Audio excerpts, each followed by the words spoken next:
Everyone thinks because you're a zombie, you don't know good coffee.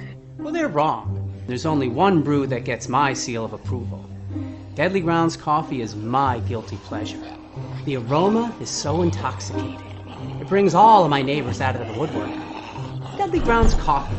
Coffee to die for and zombie approved. It's good to get a little deadly. Use the front door! Oh, they're so disgusting.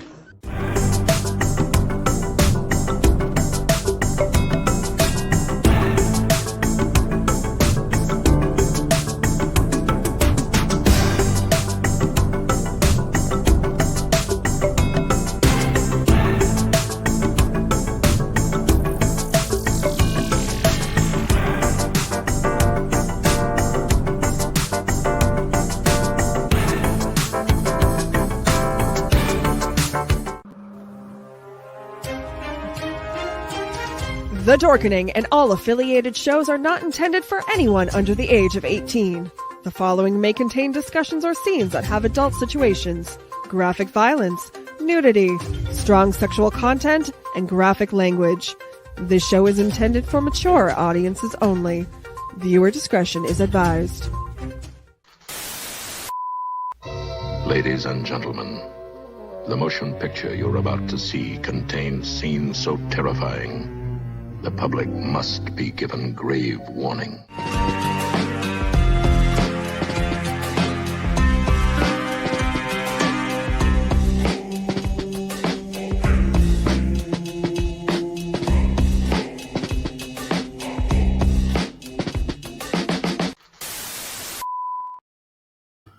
Hello and good evening, and welcome everybody to Shivers. It is Shivers tonight, not the Bloody Binge. The Bloody Binge will be tomorrow afternoon.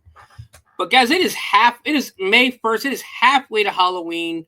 You know what that means. We have 6 months to get ready for, really only 5 months to get ready for the haunt season and Halloween and everything like that. So I figured, why not bring on some fellow haunters to Revelis or was it Regel? I can't even remember the word now.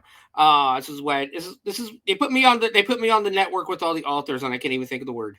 But to tell us their stories of paranormal happenings in their haunts. For those who know, a lot of haunts out there actually are in haunted buildings. Especially here in Ohio, we have Mansfield. The Ohio Reformatory runs Blood Prison every year. That is extremely haunted. Eastern State Penitentiary in Pennsylvania, the Haunted Hydro up near Cleveland, and so many other across the country. Dent Schoolhouse is actually pretty haunted itself. Not to mention one of the best, one of the best haunts in the country. In all honesty, and even the dungeon, the Hell's Dungeon is haunted. I have not experienced anything there in the 3 years I've been there now, but they're haunted. It's said to be haunted. It's in the basement of an old basement of a shopping center. So, of course, it's going to be a little creepy in there. But tonight I have 3 fellow haunters from across the country. I think 2 of them are actually both from Ohio, and we do have one from Phoenix who's going to be joining us on the show tonight to tell us the tales of paranormal happenings in their haunts. And then afterwards, we'll get into the news and everything that we normally do first. We'll do that in the second hour. I want to jump right into some stories. So our first guest we're going to add him to the stage now. We're going to go ahead and add Rick Brown from Nightmare at the Infirmary in Monroe County, Ohio, correct? Yes. Yes. Okay, where, like, what city? I'm doing fine, sir. How about you? I'm wonderful.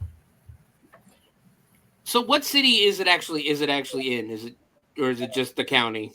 The infirmary is actually located just outside the city limits of Woodsfield, Ohio. That's our county seat. And it was originally built as the Monroe County Poorhouse in the mid-1800s. So it stood there through the Civil War, and it has a lot of Civil War history, and this has an extensive history. Do you know a little bit about the history? Maybe just the brief description of it, real quick, if you don't mind. A lot, you sure. Like I said, it was built in the mid 1800s as the county poorhouse. Anybody that couldn't afford to take care of themselves or whatever on their own was sent there. It also dubbed as a children's home until the children's home was built in the early 1900s. A lot of bad, tragic farming accidents happened out there. A lot of suicides happened out there. They had a lot of mental health issues out there that were untreated because it was the county poorhouse. They were just looked at as being not important. There are horror stories of the some of the residents being chained and caged in the basement of the facility, and that is 100% true. They were merely like I'm going to say Alzheimer's, dementia patients today. Back then, they didn't know what was wrong with them, so all they knew was they needed to keep them out of society, so they chained them up. Also, right in front of them, if someone would pass away, they would bring bodies down to leave and wait on the morticians for up to 10 days. So these people that really weren't crazy, so to speak, had to sit there and watch a decaying body for up to 10 days right in front of them. It's just the stories go on and on and on. There's a lot of activity in that building. The very first night we were there, we saw a shadow person cross the hall. We had a door slam. We had some papers and stuff rustle on the floor. And I was firmly touched on the front of the shoulder. And the spirits that are in that building definitely let you know they're there. So they're probably not happy about people being there with how, they were treated when they were alive. If they remember some, with being Alzheimer's patients and that, they might not remember. And that's even if it's right. God, I can't think of the damn words tonight. Because there's two types of hauntings, of course. There's I think is it reciprocal? The ones where where the spirits know what I think that's the word. Where the spirits know what they're doing, and then there's others that are just essentially memories burned into the fabric of the building, like basically, Right. And these I think there's a little bit of both out there. Yeah, that is residual and intelligent. Yes. And thank you, Katrina. I believe there is both out there because there's things that they do that's obviously intelligent. I know the first weekend that we had our haunt, as soon as we closed for the evening, everyone was out of the building. The actors were coming out to get some air. Mm-hmm.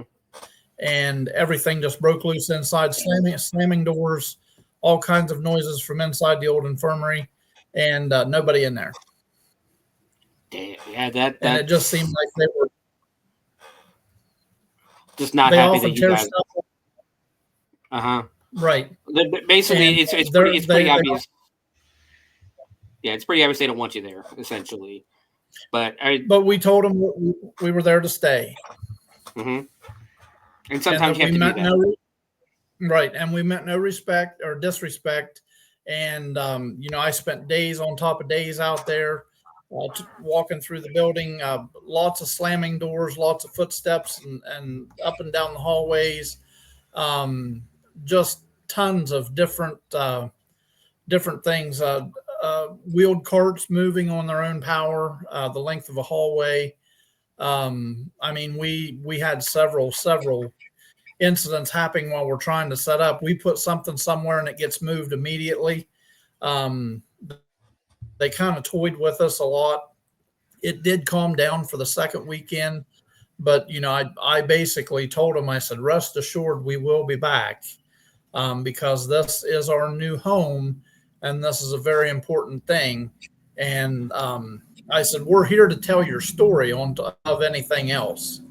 And we try to do that. When we have the haunt, we try to tell the story of the infirmary, because that's a vital role in some of the stuff you see inside, some of the things you experience, and just the building itself. When you go in, you start to understand.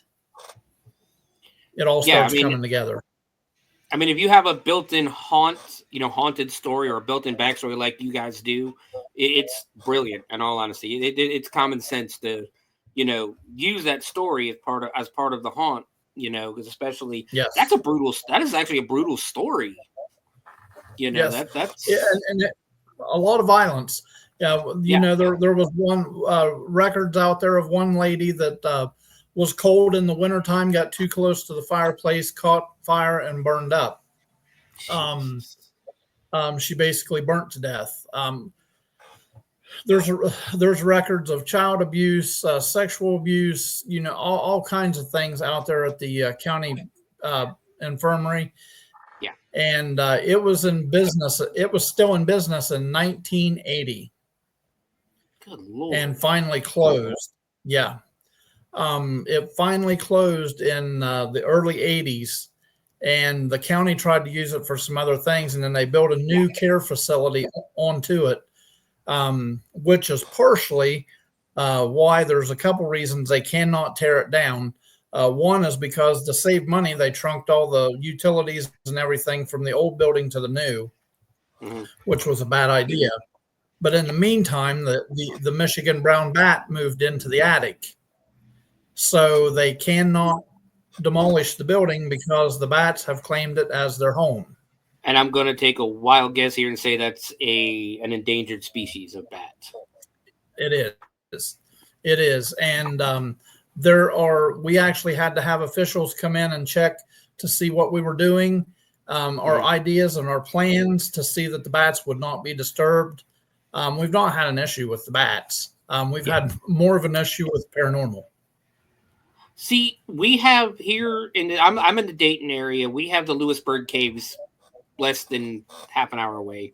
I've been to them a couple of times, and the first time I went, I had never been in a cave before or anything like that.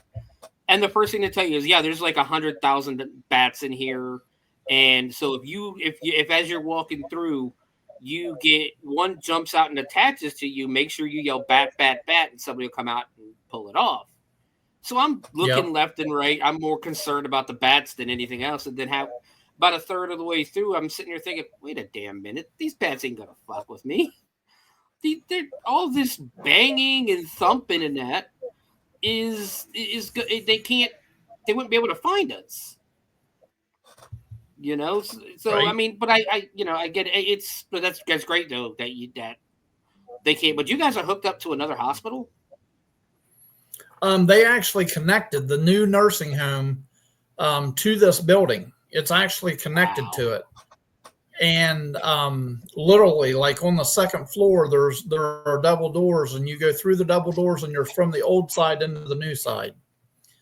And because at one point in time, when they first opened the new facility, they used both sides, and it was just. It's been terrible. Now they use it for storage and different things like that. And I mean, we never know what to expect when we go out there. We fully expect to see things tore down, things, not the way we left them. So, of course, we go early to be prepared and have enough time to fix things.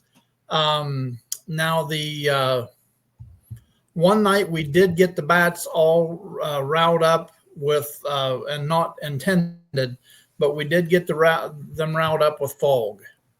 The fog made them pretty active. And we aired the building out quickly, and they calmed right back down. Shoot, use the sound effects. Yeah. But again, screwing with an endangered species is never a good idea either, because a lot of laws protecting them. Yes. So when did you guys open up?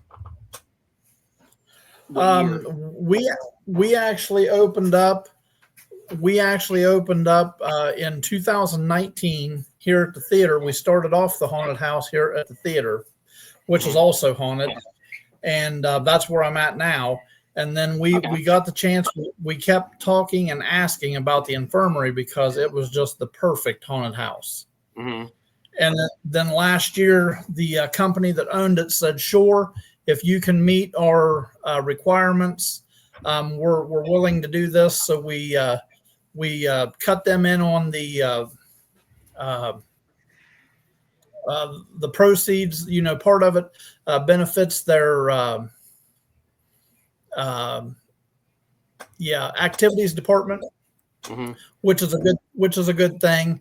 And then we had waivers signed, and all the actors understand that under no circumstances can the residents in the new side be disturbed for any reason at any time. That's our first and foremost thought. We had to get our insurance protection in place and all that.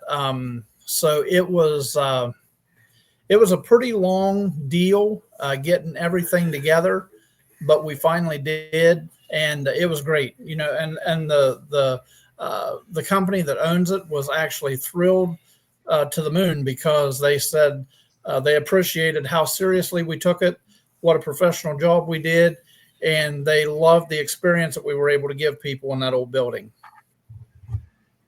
Which is always the greatest thing in the world when you hear that, you know, the people who own the building are happy with it. People who come through are happy with it, you know. Right. Hi, Jenny. Hello. Miss you on the show, Jenny.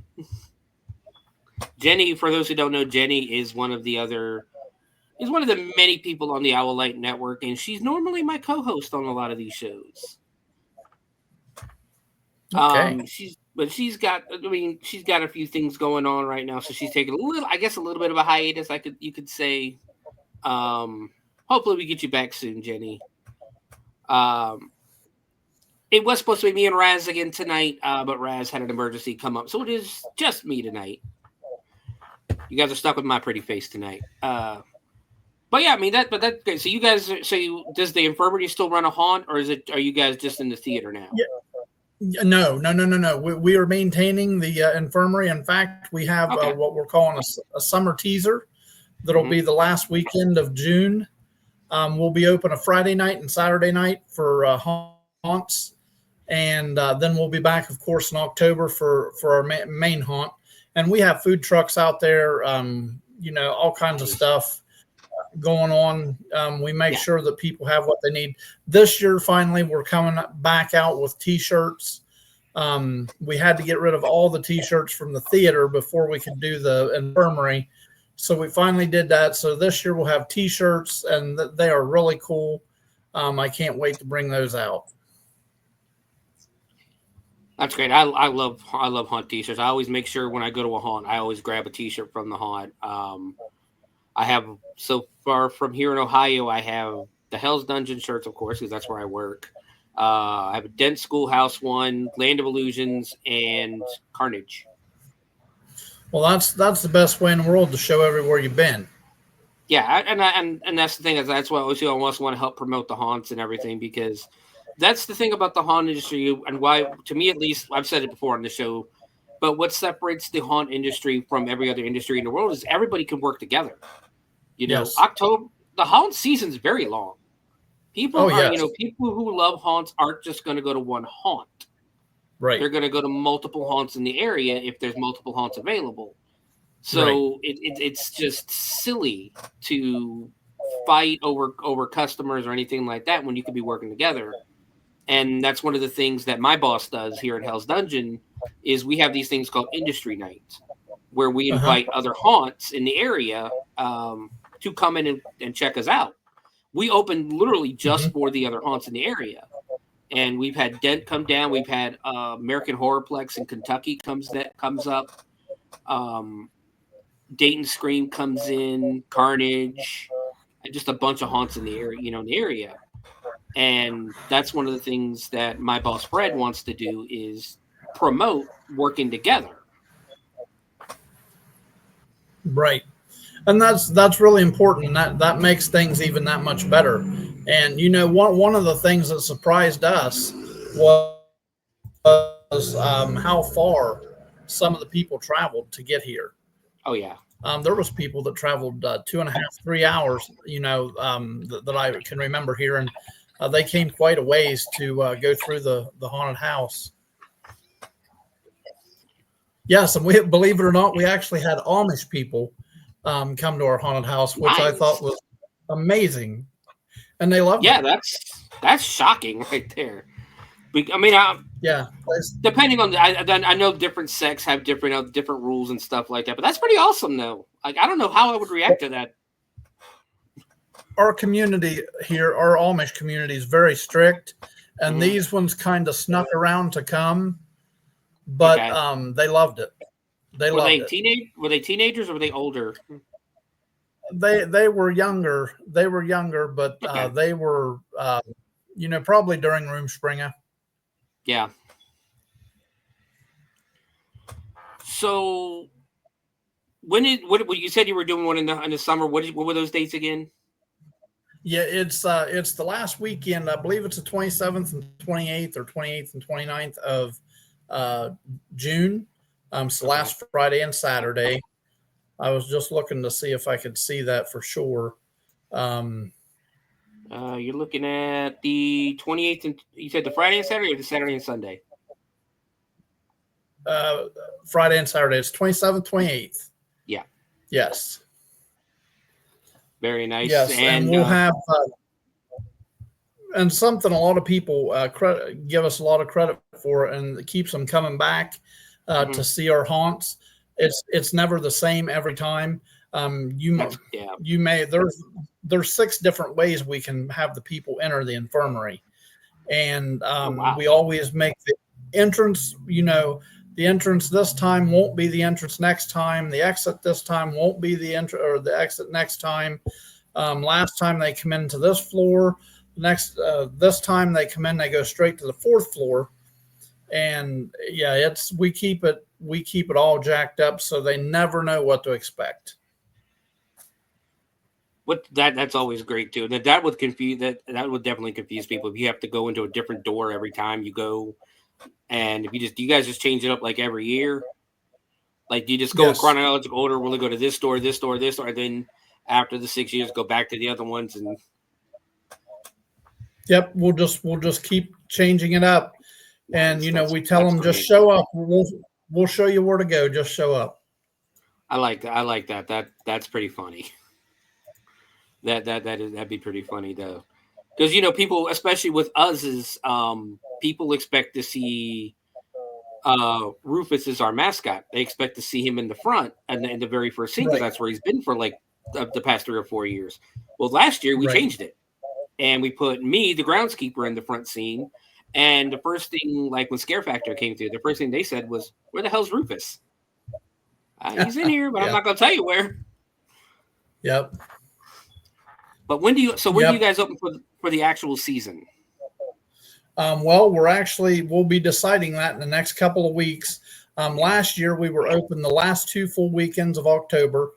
This year we're considering the last 3 weekends of October.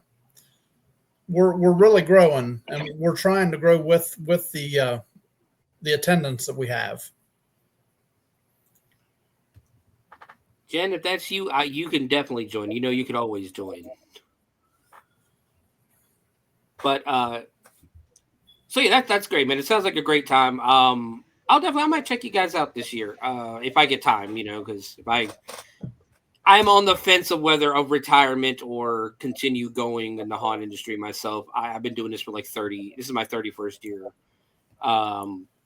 and yeah, I'm on the fence about retirement or continue going. I'm probably going to continue going, in all honesty, but it does sound like a good time. Where are you guys located one more time? We are in Southeast Ohio in Monroe County, just about 3/4 of a mile outside of the city limits of Woodsfield. And you can also find us on Facebook at Nightmare at the Infirmary. or you can Google Monroe County Infirmary and there will be stuff come up about it. Okay. Do you guys have a website? Right now, just our Facebook page. We're trying to work on the website. We got our theater's undergoing a $4.6 million renovation right now, so we're a little crazy with everything, but we're still trying to make things happen. Okay, well, that sounds. It just sounds like I said. It sounds like a great time. I'll definitely try to get up there to check you guys out. Are you guys only open on Fridays and Saturdays, or the whole weekend? Right now, we're just Fridays and Saturdays, but we may look at extending the weekends too. We've always taken before into the fact that we had a few youth actors, and so we always kept that in consideration. What we did, but it's been great. Well, that's good. So, do you have any special paranormal story you want to tell? Like, is there a specific spirit that people should look for when they come through? Like, I would honestly say if they're going to look for something, to watch for shadow people. There is a shadow out there that we've seen countless times. I'm going to say it's around 46 to 50 inches tall, and it just simply crosses the hall. The nursing home staff has seen it hundreds of times. We've seen it countless times. There's been paranormal teams that have been out there. That's a hard place to get in to investigate because they had a bad experience with a couple teams, and they're really not too keen on letting any more in. I get that. But the shadow people are the biggest, and just be ready to be touched. So I think some people get touched there and don't realize it. It's very possible. Yeah. All right, Rick, thank you for joining the show. It's been a pleasure talking to you, sir. You as well. Thank you for having us on. Oh, no problem, man. I'm like I said, we work. A lot of us who work with the network are haunters. Like I've said before, we actually Pyle, who hosts an actual haunted house show every other Wednesday called Chainers, is actually a member, and actually I think a board member of the Ohio Haunters Association. So yeah, we definitely do our best. We want to promote haunt and stuff like that. Even tomorrow when I do my movie show, the first thing I do is do haunt industry news, just because, like I said, I want to promote the haunt industry, the business, and everything like that. And definitely, I'm glad I'm able to do this show. And give me a second. So, Rick, I'm gonna put you backstage again, and if you want to stay and listen to the rest of the show, you're more than welcome to. If not, have a great night. All sir. right. Thank you too. much. Thank you. And now we have a very special guest. It's Friday. Hi. Welcome back. Thank you. It's been a nice vacation. Very, very good. Very good. We've missed you, especially on the Bloody Binge. It's been an interesting couple of weeks. Yeah, don't be upset you missed that Cocaine Cougar movie.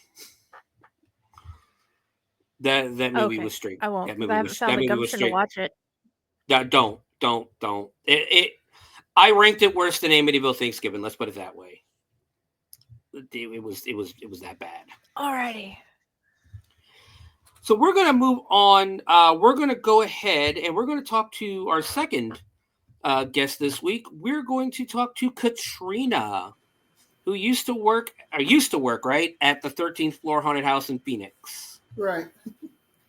Now they're a chain. Are they a chain? Hi. Yes, they are corporate owned. They're all over the U.S.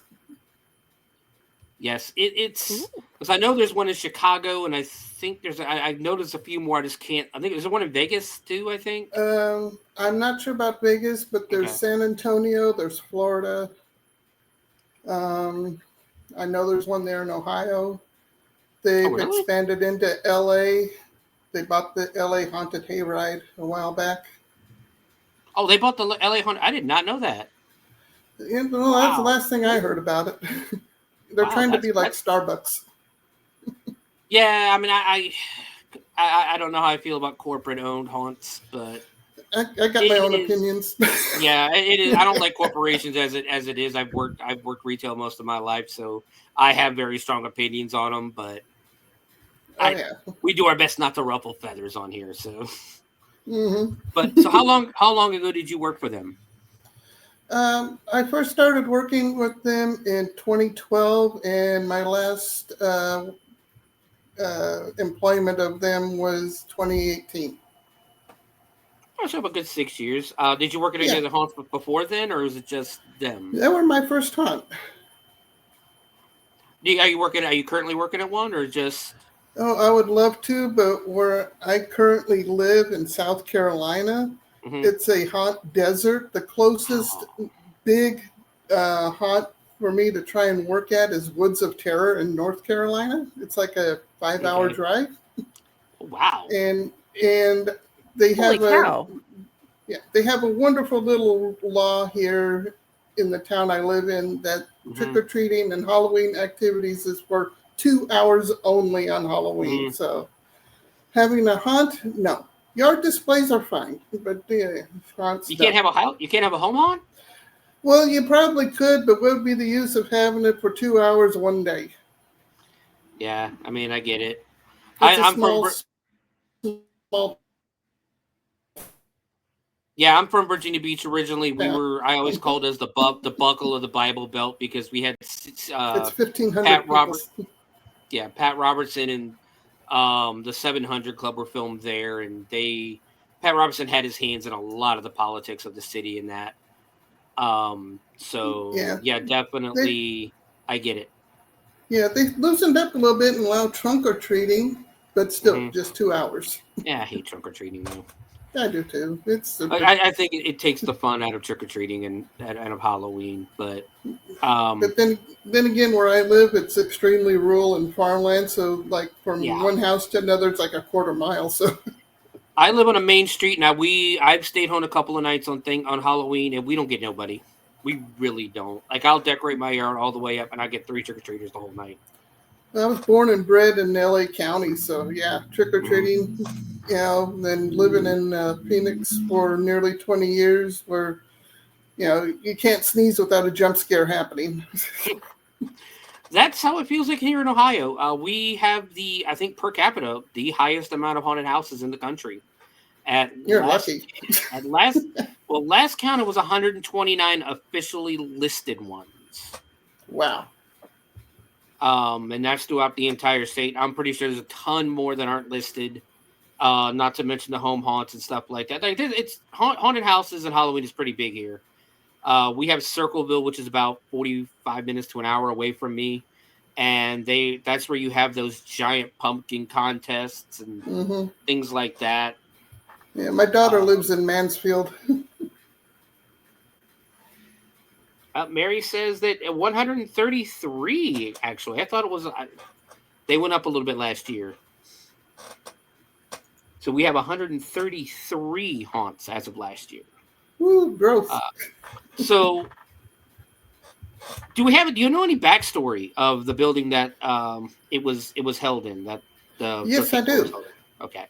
The original building, because they have since moved, because the owners have sold the building, used to be a Ralph's supermarket, which is, I guess, similar to what you would know as a Myers or a Kroger's. And it was 60,000 square feet. Yeah, I think I've heard of Ralph's before. Yeah. It had long been closed. I mean, like back in, I think, 2000, it closed and somebody bought it and then it sat vacant for a while. But the story that I was told was that there was an accident that happened there that involved the main butcher in the meat department.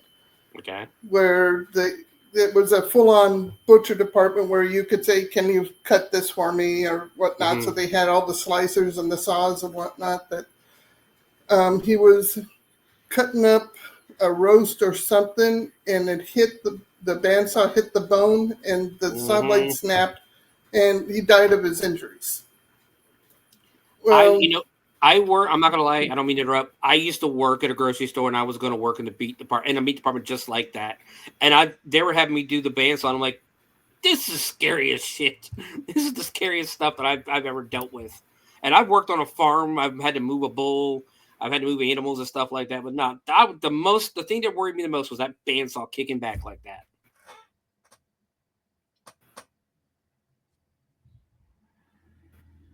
Still with us, Katrina? Yeah, I'm still here. Okay, making sure Was you that got me or your you? I don't know. You We've froze had a lot of first. we've had a lot of bad storms here today, so it could be me. It could be our end. That's no big deal. Okay. Yeah. So so basically the ghost, the spirit they think haunts the building was it the butcher? That's one of them. Okay, There's one of 4. them. Okay. There Continue. was the butcher. Mhm. There was a entity that we named Hector. I'll describe him a little later because that's the one that I saw. Okay.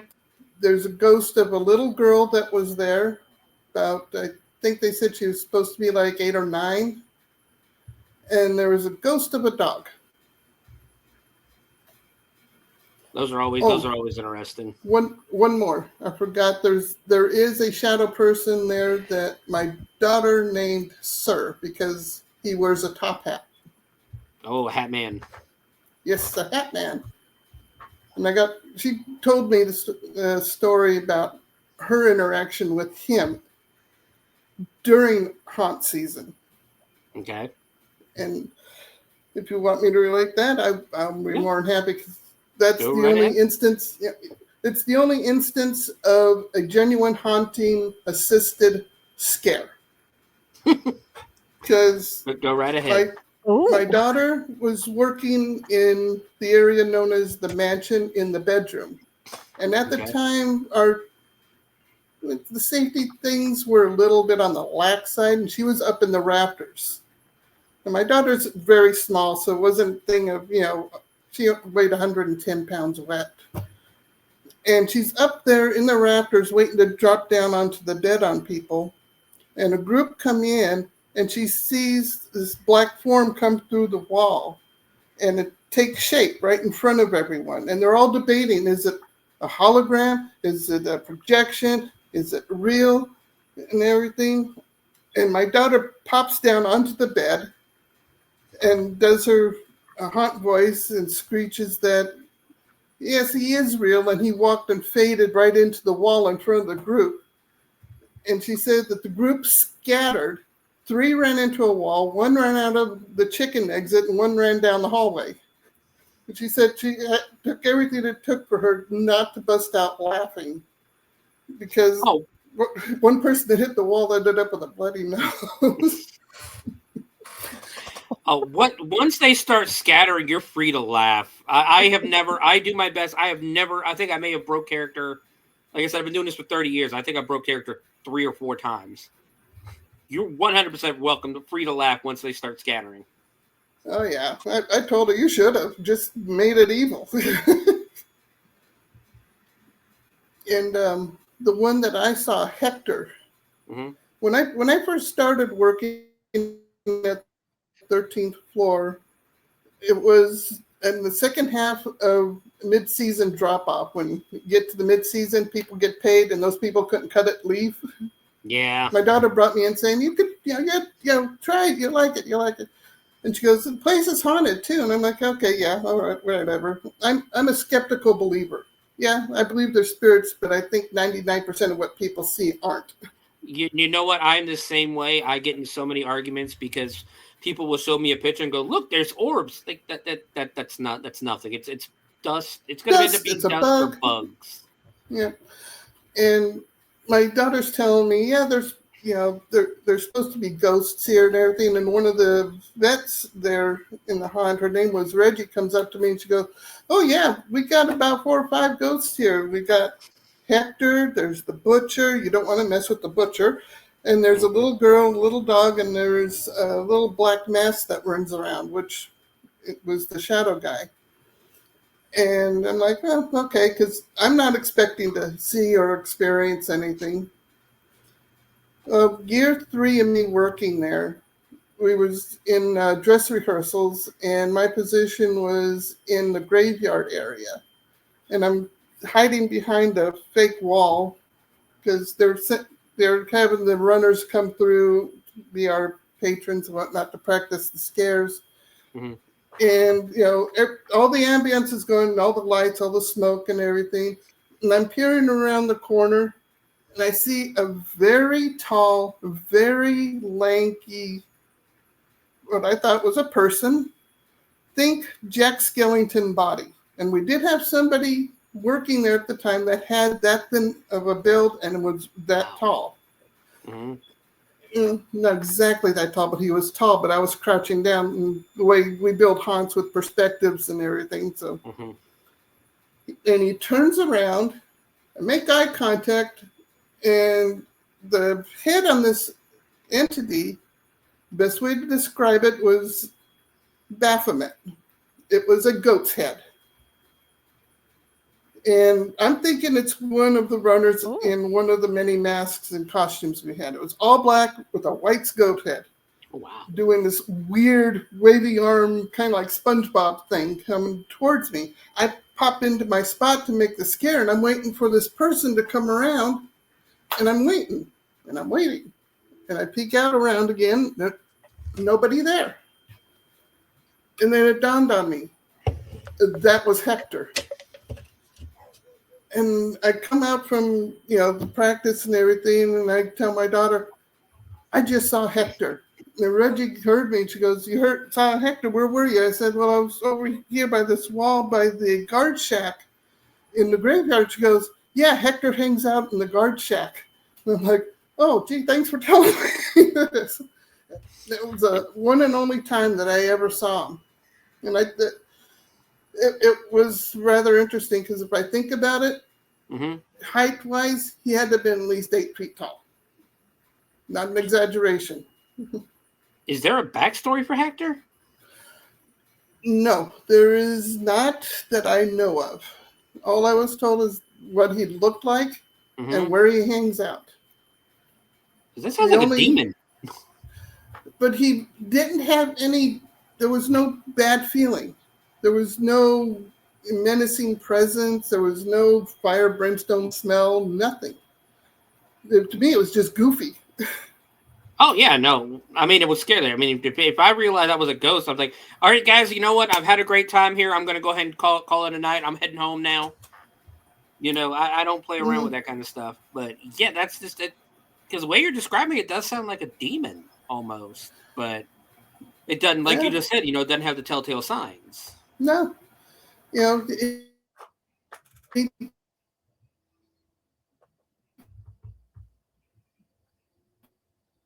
And from all reports from other people that have, he's just hi, I'm here type, and disappears. The one that people were worried about and actually did damage was the butcher. He was very angry.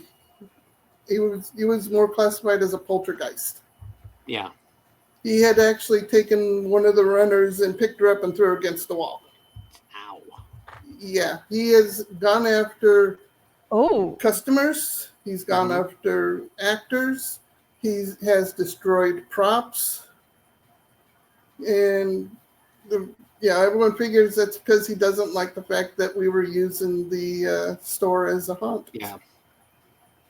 Which definitely explains a lot, Could be angry. He could be angry about the way he died, because it's got to suck dying like that, Yeah, I don't think it helped any that the asylum area was where the butcher shop used to be in the store. And that's where he hung out. It was right there. Now, I had a friend who had an interaction with them, but she said he protected her. She said she thinks he might have had a crush on her. It's been known to happen. Yeah, it's possible, and I'm kind of glad because she was always kind of the one that would get kind of bullied a bit. You know, the customers would get a little frisky on her because she was, you know, very pretty and that. And they had her, you know, dressed up in the nurse's outfit, which she hated. But we have Nurse Anya. And yeah, I think Friday knows Nurse Anya. Yeah. They don't. Go ahead, Friday. I don't think he would like him. I don't think he would like him though. No, most of the customers get a little weirded out when they meet Nurse Anya, or is it Inya? Because I think it's Inya because I think it's Nurse Inya Bottom. Yep. No, I can tell you right now. I don't think the butcher would like Nurse Inya. He doesn't get. Let's put it this way: Nurse Inya doesn't get bullied. We do have now. We do have a young kid in the elevator. He's very, very short that they try to bully on him sometimes. But the problem is there's 80 of us and 4 of you. Who's going to win this? We're going to win this fight every time. And that's one of my jobs as the guide. Well, I don't get all the way to the elevator, but the guide or the intro is I will get in people's face. If they show any kind of aggression, anger, anything like that, like they're going to cause a problem, I'll get right in their face at the beginning and tell them straight up, if you're going to fight anybody, you fight me. We got a bunch of kids in here, you know, I'm not going to play this game with you. So 13 floor can use a little up on their game on that. Yeah, it's like, you know, if you're gonna play this game, why don't you go? You can go ahead and step out. You can go ahead and step out of line, get the hell out now, because we're not going to put up with it. You know, there's a lot of underage kids in here that don't need to deal with this shit. You know, but yeah, I mean, it definitely sounds like a very active, very haunted place. But that polter, you know, the butcher would actually be if you guys could make friends with, if they could make friends with him, he'd be a great security guard. I mean, like I said early on, they moved out of that building now. They did. Yeah, the owner sold it. But if they took the guardhouse to the new place, Hector went with them. It's very possible. Very possible. Yeah, because I don't know, you know, the backstory for the little girl or for the dog. Mm-hmm. Yeah, I don't know if they were attracted to there or if they're, you know, it was something that had to do before the store was there. That's what I would assume, honestly. Yeah. I know back in Virginia, we had the Cavalier Hotel, and one of the floors is actually haunted by a cat. Nobody knows why, but there is a ghost cat. Yeah, kitty. Yeah. Sorry, Katrina. Well, you said you don't work at a haunt, so do you want people to be able to find you? You want to tell people where they can find you, or yeah, I'm on to chat with you. Yeah, I'm on Facebook under my name, Katrina Manis. You can find me there. I'm on Instagram as see, what am I using on my Instagram? I forgot. I change it once in a while. I'm on TikTok as Little Ol' Me. All right.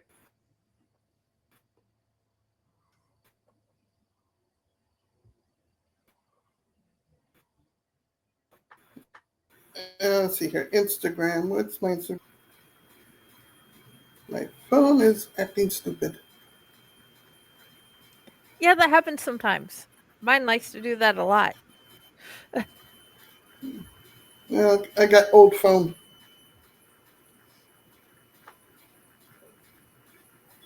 Come on. Give me my profile. Okay, the username on Instagram is haunted_doctor049. You'll see a plague doctor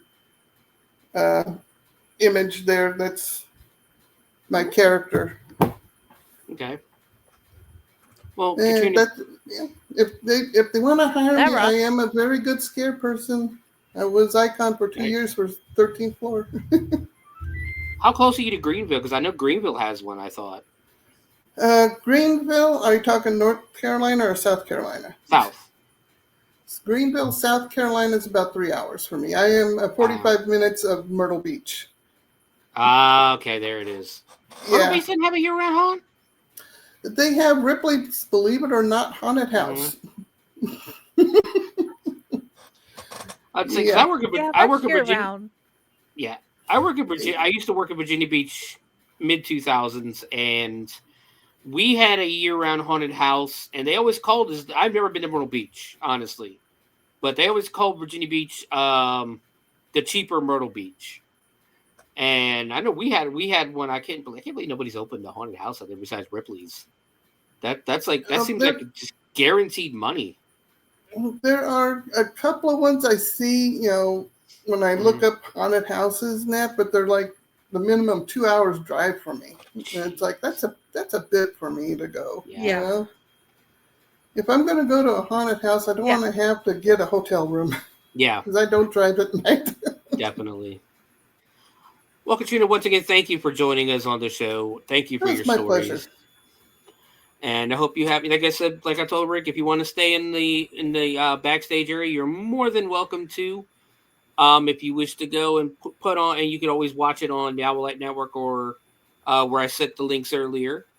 So, but once again, thank you for coming on, and we will definitely talk to you later. Have a great night. Have a good night. You too, ma'am. Definitely. Thank you, ma'am. Those are some crazy stuff. We've had some crazy stories tonight. I don't know how much of the haunted infirmary guy you were watching, but the backstory to that place was freaking crazy. Definitely have to go back and watch the beginning of it, because I didn't realize you were on until about 15 after, and then I joined. Yeah, it's halfway to Halloween. You gotta make sure we have double shows this week, tonight and tomorrow. So our final guest I'm looking tonight. forward to tomorrow too. Are you gonna join for Bloody Binge tomorrow? Are you gonna be able to? Did you watch the movie yet? I haven't. Yeah. Oh, of course you can. Have you watched the movie yet? Because I have not. I've watched about half the movie. I keep getting distracted by people. And then you happen and I paused the movie again. So, all right, we're going to go to our final guests, and it is going to be another Ohio haunter, Mary Mel, who works at Cincinnati Fear Fest, not too far from me, actually, down in Williamsburg. Yeah. How you doing tonight, Mary? I'm doing good. How are you guys? Doing great. Blessed. Now, Mary, not only, if I remember the story, I remember right from our first messages, you not only work for Cincinnati Fear Fest, but you're part of a paranormal group. Absolutely. Yeah. So me and my husband started the Undead Explorers a little over 2 years ago. Paranormal has always been a big part of my life since I was little. Me and my dad used to go ghost hunting, things like that. When I met my husband, I actually found out he was a medium. So, and then my daughter, she's a little beacon. She really is. So it's a whole family thing for us. It's me, my son, my daughter, my husband. And we do different investigations. We've done a lot at East Fork State Park, which is an interesting place. We have recently started to explore Cincinnati Fear Fest, where we started with last year. We've always been customers there, and then we joined the team last year, and then we moved up to management this year. So, wow, that was quick. Yeah, kind of move along in there. So yeah, we're huge Halloween, like our wedding anniversary is Halloween. So pretty much anything paranormal, Halloween, haunted, we do it. So that me and my wife at least are the same. I can't get my kid off the damn TV screen half the time, but me and the wife, like we're going, we go to horror movie conventions all the time, but being in the horror movies, working in the haunt industry for as long as I have, and that we're the same way. Like we have a gothic trade show coming that a lot of people, I'm thinking about going, but a lot of people are saying I guess they changed their name from last year to this year, and I've heard not good things about it, so I don't know if we're going to be going or not. But yeah, we try to do a lot of kind of stuff. So I haven't been to I'm not gonna lie, I haven't been to Cincinnati Fear Fest, even before it changed its name to Cincinnati Fear Fest, because I know Yes. Um, So we used to be known as Terror Town All Hallows yeah. Eve. And last year we partnered with another haunt in Michigan, which is Hush Haunted Attraction. They're a year-round haunt. They're like a Michigan? haunt bar, yeah, in Michigan. Wow. So we partnered with them last year, and we changed our name over to Cincinnati Fair Fest last year. So It's always a place I wanted to visit, even like not even at Halloween, because I know it's in an old West town kind mhm, of. And absolutely, actually, my backdrop that is our town. Mhm. If you see the backdrop there, that's our old West setting town. So Yeah, we 'cause have the don't. full town. We Mhm. have our trail has always been our big thing. And then last year we added 2 new haunted attractions. So we had a sawmill haunted attraction, which is like a walk-through house type building, and then our theater. So we actually have 3 haunted attractions, the town, Nice. 2 secret bars, 2 full service bars, and live bands, entertainment. So one price gets you into everything. Of course, there's like add-ons and stuff that you can, fast pass lanes, all that kind of stuff. But yeah, you can literally spend the entire night there if you want and not run out of things to do. We do shows all through the town all night long. So Yeah, I've seen some videos from Scare Factor, and it looks like an awesome time mhm. as well. So definitely something I'll be looking into this Halloween. When do you guys usually open? Our opening night this year. So we have a couple special events prior to opening, which is the first and second Okay. weekend. The first weekend of September, we have Camp Zool that comes in, and they'll have it for the weekend. We'll have the Haunted Trail open. We won't have the other attractions open, but we'll have that open during Camp Zool. Then we have a Bluegrass Festival the second weekend, and then that following weekend, the 20th of September, is our opening night. So, Are you guys open just Friday and Saturdays, or do you guys open other days? So in September, we're just Friday, Saturday. October, we Understandable. do Thursday, Friday, Saturday, and Sunday. So we've upped Thursdays. it up to 4.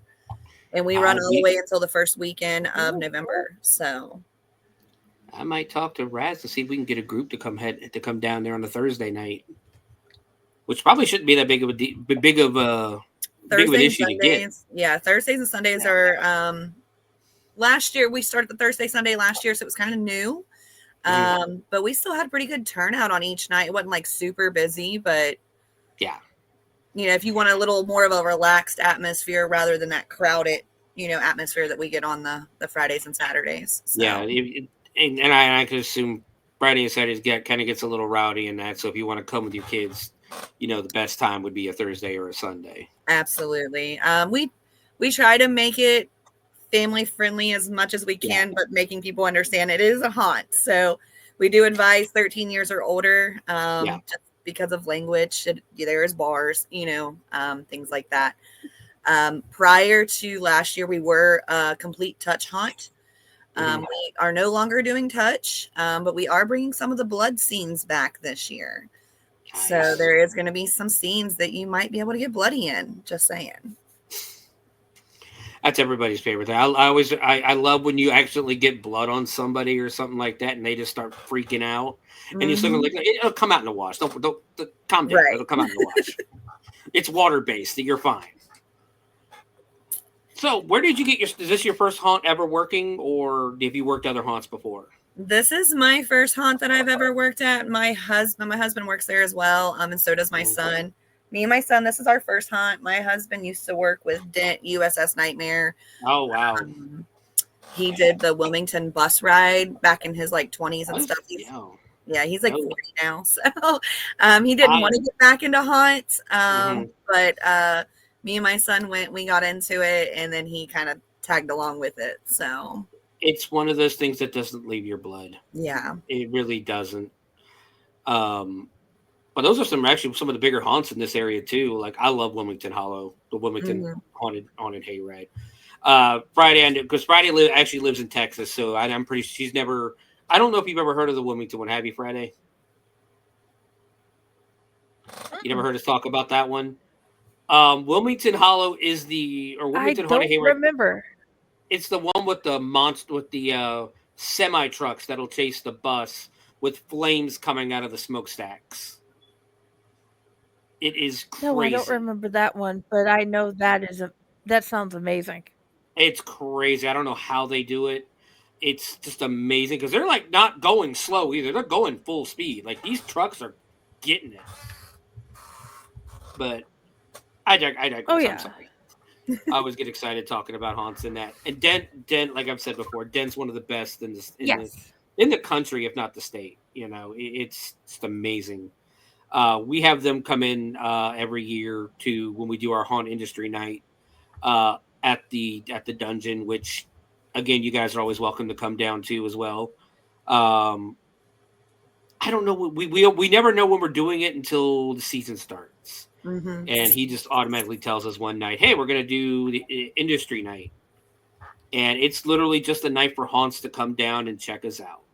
I think Dent does something like that too. I seen last year, like if you came in some of your haunt gear, they give you it's 20. It's like a little badge or a patch or something that they were giving out for it. So and it's like $20 versus the almost 30 I think that they charge or something. It's a good discount. Yeah. They don't close on Sundays, so they don't, they're open on Sundays, so they can't, just get people in. Plus, it's actually better that way because a lot of times when you do an industry night and you tell the kid, to tell all the actors, hey, we got all these haunts coming in and they get to go through for free. Can you? And you guys aren't going to get paid for this night. Can you show up? Right. I don't know about that. You know how kids can get sometimes. Yeah. But, we have a couple. I know Twisted Trails came and seen us. Land of Illusion. Some of their actors came to see us last year. I thought I heard someone say Haunted Hoochie had a few people there. Oh wow! So yeah, that's another one on my. That's another one that's on my bucket list. I haven't lived here for 12 years and I haven't gotten to go to Haunted Hoochie yet. Yeah. So where do we get started with the haunts, with the haunting, the paranormal? Okay, so paranormal, there's not a whole lot of history to the land. So they purchased the land back in 2019. One of the most prevalent thing, I think, that where some of the paranormal comes from, we have a residual energy there. There was actually right after they'd purchased the land, the story that I was told was the police had showed up for a missing man and his phone had pinged on the property. And so they had asked if they could search the property. When they went out to the wood lines, they had found that the man had took his life in the wood line. We have done our investigations out there by that. And it's like he's in a constant loop. So like he'll constantly go through like the thoughts and things like that on the spirit box that what he was going through, and the pain that he was feeling before he took his life. And then he kind of starts back over. So I know we have that one out there. There's been said that with the Camp Zool, some divot boxes, I don't know if they were real or not, was open on the property. We have experienced some more of the darker energy out there. There is an entity, there's a lot of shadow people. So there was one night they said that they had thought that they lost people from the trail, like customers from the trail, because they kept seeing people out in the far side of the field that we don't use. And a whole team went out there to go search and there was nobody out there. And so you'll often see the shadows walking to and from in that back field. And it's not actually people back there. We have a new one that we've discovered in the last couple of months. We call her Shelly. She's very flirtatious. I'm not sure where she comes from, but she loves to flirt with the men. It's great. She seemed like a very down-to-earth party person. And we're very close to, we're right down the street from Claremont County Hospital. We've got 32 right there. You know, there's a lot of accidents that happen in that area. We've got East Fork, where a lot of suicides, a lot of things. So there's a lot in that area that could contribute to where some of these spirits are coming from. So to pinpoint the exact, like, this is why they're here, I can't tell you that. Yeah. We try, but we get bits and pieces. Almost, I can't think of a time that we haven't done an investigation out there that we haven't got stuff on the equipment in the spirit boxes. That's actually pretty impressive. We actually had, I think they were called the Ghost Brothers. They even came in and did an I've heard it, yeah. investigation. Yeah. Mhm. They posted a video on YouTube of theirs. I don't know how they got their stuff to work. Every time I record, when I go back to see, it's all disrupted or distorted. And I'm like, why do you guys keep messing up my footage? I can't use any of this. Probably one of the most interesting stories was from last season, though. So that's the thing. It's typically we don't really have too many issues during the season. That's the weird. It's usually just when we're all there, like after, when the workers are there, or, I think I've heard some. I don't mean to interrupt, but I think I've heard stories before too of when there's large groups of people, they kind of get a little shy. Spirits can get a little shy sometimes. Absolutely, and I don't even know if people even realize if they are being messed with, that they are, because of the atmosphere you're in. You're already scared. There's already stuff going on. So how do you know, is this real? Is this fake? Is this part of the haunt? So sometimes I think people may be having experiences, but they don't know to talk about that experience because they don't realize it's an actual experience that they're having. It's one of those things where they just walk back and go, hey, that's weird. And just keep going, Absolutely. But one of the more, we have a gypsy trailer on the property that we use for our fortune teller. And that was probably one of our most active areas this year during season. Our gypsy, she would go in there, and she actually does palm readings, fortune telling, stuff like actual, not fake, like real readings. And there were several times that we would go in that night before we'd open the gates, and everything was ripped off the walls in the trailer. We thought somebody was messing with us for the longest time. And then there was one day we went in that we knew nobody had been on the property, and it was like that. There was one night she was in there with a customer doing a reading. She said it got very, very cold in there to where she could even see her breath. And yes, it gets cold in October, but it wasn't that cold. Like, you could definitely tell the difference from the outside temperature and inside that booth. So she had a lot of, there was one crazy night, like her hair ended up getting set on fire and everything else in there. Yes. It would make her sick. There were, like, it got to a point where she's like, I'm not going back in that trailer. Like, I just can't do it. They don't like her, apparently. Yeah. I don't know what it was about her, but like, it was on her pretty hard. So I have to ask though, how did her hair get set on fire? She was doing a reading, and she had a candle in there, and I guess when she was sitting there doing it, and I don't know if she leaned over the candle or what happened. She said the next thing she knows, it felt very warm and her hair was on fire. So yeah, I don't know if they actually did it, if she did it, if it was a combination of everything that was going on, because that was one of the more active nights of her. But yeah, she was. And then it was funny because she had called me, we had left, and she had called me, and she's like, yeah, I just left, and it was 2 a.m, and I'm like, I didn't even know you were still there. No one even knew she was actually still there in the trailer. Wow. Yeah, it was one of those crazy, crazy nights. But have you guys ever thought of putting a camera in there for when no one's there or something? So we have done a couple solo investigations with just a camera, spirit box. There's some interesting things that come across the spirit box, but they don't really move nothing when the camera's on. It's they'll mess with the equipment, but they will not move anything while we're recording. So you guys think it's an intelligent haunting then? Absolutely. That is they definitely. Know. Yes. We also have an intelligent spirit. I'm not sure. I don't know if it's a spirit. I don't know if it's a demon, kind of what it is, but we have a church out there. That we build. It's part of our haunt, actually part of our trail, that a lot of people have had a lot of experiences inside of this church. People have had stuff thrown at them inside this church. Most of them won't even go out into the church by themselves. They have to take someone out with them, because you just get this uncomfortable feeling when you go inside this church. So yeah, that's definitely, we have a lot of intelligent ones out there. They'll hold a whole conversation with you as well. And they can answer back and forth with the equipment, the spirit boxes, the spirit talker. And we've used a lot of equipment to make sure that it's all coinciding with each other. So it's not just one thing. So we'll use spirit talker in the spirit box. and the REM pods and cat ball, and we've had activity on absolutely everything. So yeah, I like that, because a lot of folks out there will just go, look, I got this recording on this tape recorder. Well, how do I know that's not you, just you whispering? Right. Or Yeah. something like that. But you guys have the of it, and that's what I've always said before. Like one of my, and this isn't from a haunt, but one of the probably the best pictures I've ever gotten. I've said it 100 times before. I don't believe in orbs. I don't believe orbs or anything when they take pictures. Half the time I think it's dust. I think it's bugs or lighting, dirty lids or something. But there was this one time we were in Gettysburg. Me and my brother, we went on one of the ghost tours the first night we were there.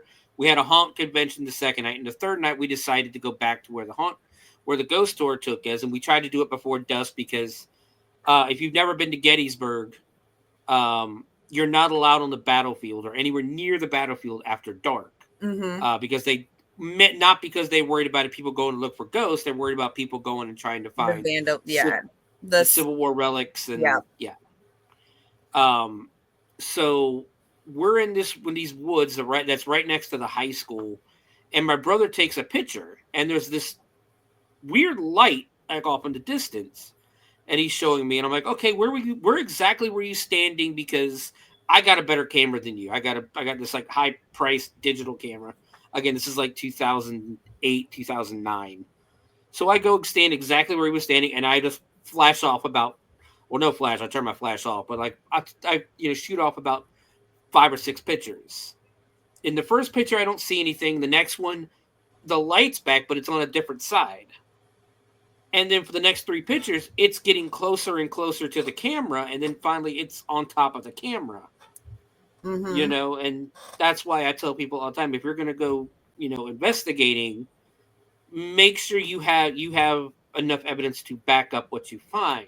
Yeah. That's why I said, and that's why I love that idea that you guys have all these recording devices going at the same time. We are huge with debunking. That's actually one of my favorite things to do. Because like I love the ghost hunting. I love watching this stuff. And there's so many out there on YouTube right now. But what I hate is when like you're watching it and they hear a noise. Come in. They hear a noise and they're like, oh my God, it was a ghost. Like, I hate that. Like, investigate it. Find out. Like, I will literally sit there and like watch stuff over and over to see, can I debunk this? Was there someone talking at this time? Was this going on? Because I truly want to know, like, what is this? Is this something in the atmosphere? Is this an actual entity or spirit? Like, what is going on? Yeah. And that to me is the fun part of it all. And then 100% that, I'm big into history and things like that. Like, I'm not going to lie. I used to watch Ghost Adventures all the time. But when they started moving away from the historical part of it, like when they spend like the first, half of the show, almost the 45 minutes of the show, talking about the history of the building, the dark history, what's happened there and that, then get into the investigations. I loved that. When it started being every freaking haunting, every location, well, that's a demon. That's a demon. Yeah.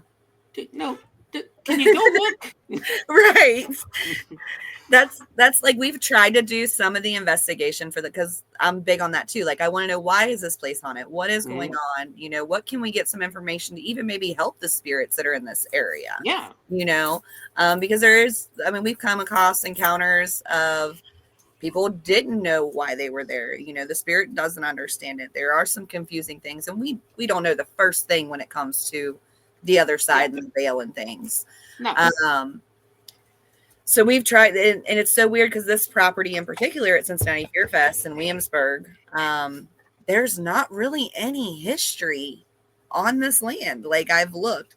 The only thing I can find is I do know that the Morgan Raiders during that time did actually stay in that area on that land when they like kind of took over some of the stuff in Williamsburg, which Williamsburg is an old town anyways. There's a lot of history to the town itself. And you guys aren't that far from Cincinnati, which has been like a major city since Ohio was founded. Yes. I'm sure that the Miami Indians lived in settled on that property, we're not years too and far years and from, years ago. we've got Serpent Mound. We've got a lot of Yeah. different Indian mounds around. Even East Fork has its own Indian mound inside of it too. So there's so much rich history to the lands themselves. And then on top of that, I'm sure you guys aren't that far from the Ohio River. No. Or any, yeah. So there's a lot of reasons that could be. There's just it's a guess. That's probably the best way to put it. Is that it's a guess. Yeah, that's and we've definitely we're exploring. We're doing a whole lot of renovations this year. We're actually not going to say what, but we're changing some things. So hopefully, our fans can come out and enjoy that, because we are taking a little bit of a different approach this year. But we've talked about even potentially maybe opening the park for paranormal investigations once we know some more about it. I know I've talked with some of the owners and stuff about that. That's definitely something that we're looking into. So maybe in the future we can invite people out to do some of them paranormal tours and stuff once we learn some more about what's going on there first. Which is because you don't want to also, I guess, taint the evidence with with all these people. Because like I said, that's the bad thing about Gettysburg is when you walk down the street in Gettysburg, it's literally you're getting bombarded with people. Do you want to go in a ghost store? Do you want to go in a ghost hunt? Do you want to do this? Do you want to do like it's what it's all become? Well, it was like that before Ghost Adventures, but Ghost Adventures didn't help. Right when they went through there. Like the old orphanage, it's a Civil War museum now, but in the basement they still kept it the same way. And like, there's just I'm telling you, like, I'm not even exaggerating. I don't know if you've ever been to Gettysburg or not, but yeah, it's actually where my son had his first experience with the paranormal was in Gettysburg. So yeah, and it's such a beautiful. I love the city. It's beautiful, but the amount of ghost hunts and ghost tours and all that stuff. That's all it really has became. Yeah. Which that and ice cream shops. Yeah. Actually, one of the things that I did forget to mention too, of a reason of why ours could be potentially haunted, is a lot of our props are authentic props. So like we've got, we have lobotomy tools that were actually used. We have caskets that have been used for showings. So they wanted to make it the most authentic experience. So the owners actually brought in things from the time period, the 1800s, legit things that were used, in that time period and on people, eBay shopping and stuff. A little more than I care, I'm going to have that stuff in my home or nothing, but that again could also be part of the haunt part. It could be something attached to that casket or those tools that were used on them. So those are always something to look for too. Like, it might not be your property. It might not be the it can literally, or people can bring them in too. There's been several times that we've had different people out there and we get different spirits, but when those people aren't there, those spirits don't contact us or don't show. I don't know if they just don't want to speak to us or if they're with that particular person. So there's so much to the paranormal world to really decipher, to figure out where does it all come from. There is, because my wife and I were talking about going down in Louisville during Halloween. I think it's the weekend before Halloween. They have a horror movie festival down there called Scarefest, and it's one of the bigger ones in the country. The Warrens' son-in-law is bringing Annabelle, the actual Annabelle, to the convention, and I'm like, I'm not going anywhere fucking near that thing. Yeah, like, and I don't believe that. I'm one of them people that think the Warrens were scammers. At least Ed. Right. I think at least Ed Warren was a scammer. Lorraine, I think she had good intentions, but I think Ed Warren was a scammer. And even I'm like, no, I'm not going anywhere near that damn doll. Right. I don't care if it's behind glass. I'd like to know how they moved her to the portable one, because I wouldn't be moving her out of that glass. That's all I gotta say on it. So the son-in-law's an idiot. That's probably the best way. There's a video up of him having her out of video of the glass. of how he blessed it. Yeah, how he blitzed the new home for her, the portable home, and how they moved her over. Oh wow. So Between that and Zach Bagans touching her yeah, on the show. He's another one of those guys. I mean, he seems like a likable guy, but straight up, he's a douchebag. Yeah. Yeah. Again, it goes back to that. This is a demon. This is and it's like, Yeah. where's your proof? What did you do to investigate that? Did you ever watch the Demon House that he made? I He made have. like Yes. that movie honestly is what completely, because even before I was like the whole time watching the show, but when I watched that movie, that's when I firmly and fully believed that he's completely full of shit. Yeah. Yeah. That's why I said I love watching them, but there's so many of them out there that I'm just like, this is so much for shit. And we love taking people that don't know. Like, I love taking people on an investigation and truly showing them how to do it. Like, that is one of the fun things for me. Explaining how things work, showing them what to look for, how to debunk things. Because I think that's one thing that it's the ghost hunting in the paranormal world has blew up so much, because it used to be this big taboo thing that no one talked about. And now everybody's doing it. But there's a right way to do it and a wrong way to do it. And understanding that this isn't something to play with. Like, this is real, and you can cause some serious damage if you don't know what you're doing. Yeah, me and my brother I used to go, and my rule is always don't go by yourself. A lot of people want to go do shit by themselves, and that don't ever go by yourself, because one, you don't, if you're especially if you're gonna, and don't trespass. That's my thing. Don't trespass. Don't go alone, because if something happens in whatever old building you're in, because again, these are old buildings. These are dilapidated, falling apart buildings. Or if you're in the middle of the woods and something happens, you need to make sure somebody is there to help you. Absolutely, yeah. But I used to go to Colonial. Again, being from Virginia Beach, I used to go to Williamsburg a lot, and I used to go to Colonial Williamsburg all the time. Now, a lot of those buildings in Colonial Williamsburg, they're said to be haunted, but at the end of the day, a lot of those were moved to where they are. I mean, that doesn't mean they're still not haunted, but they were moved there by the Rockefellers when they purchased the land. The Peyton Randolph house, the George Wythe house. I think the George Wythe house was there, and then the mansion, the governor's mansion, is there. And then the jail. Now, this jail is infamous because it held. That's what a lot of people don't realize is when Blackbeard was killed, it was off the coast of South Carolina.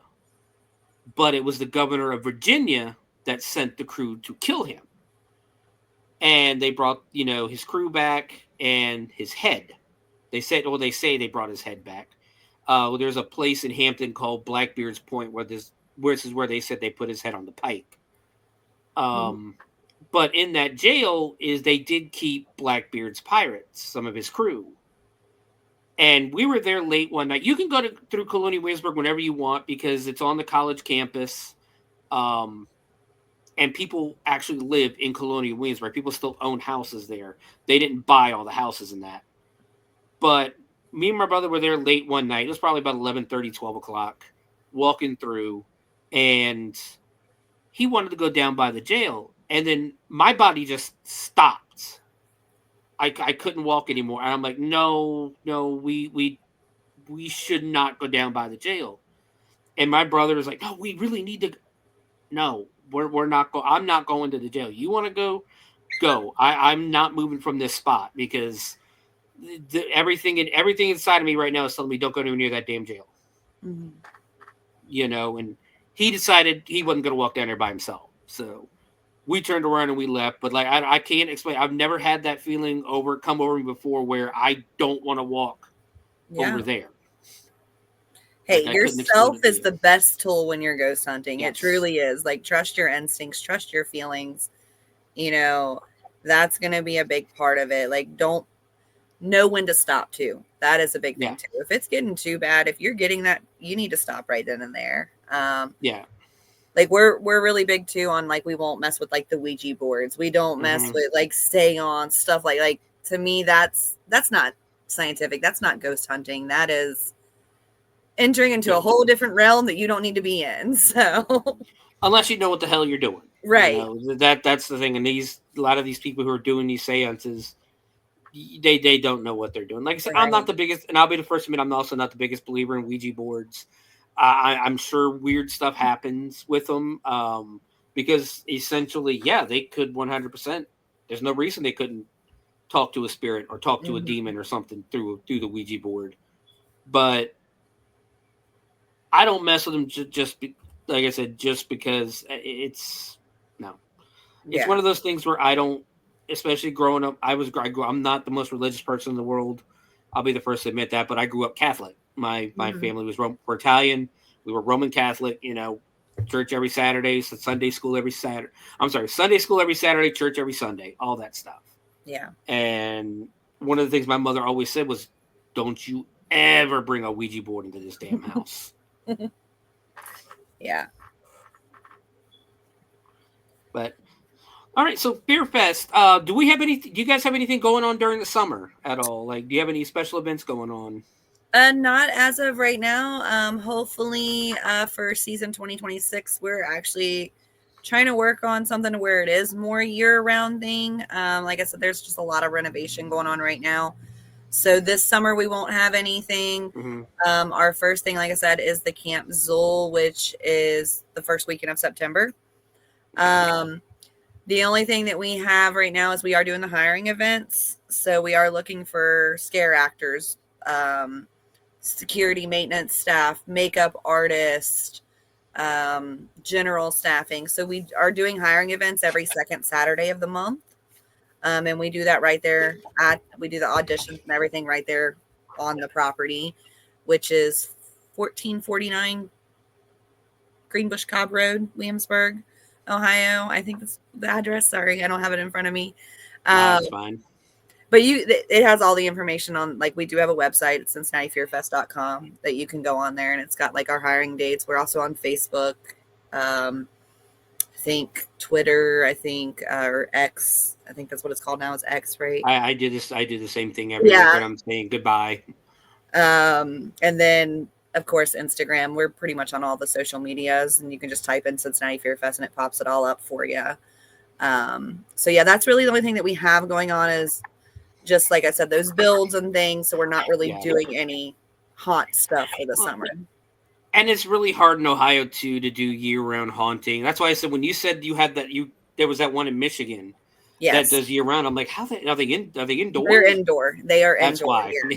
Yeah. So they do like a Valentine's Day haunt. They do God, I don't know. They have the Legendary Axe, which is a bar there. And then they have a few other events throughout the year, but they are year round with the bar and the haunt. Yeah. And I'm in Hell's Dungeon, and we do, year round. We do the regular season. We do a Christmas haunt. We do a Valentine's haunt. We actually just did our first Easter /420 haunt. It was actually more 420 themed than Easter.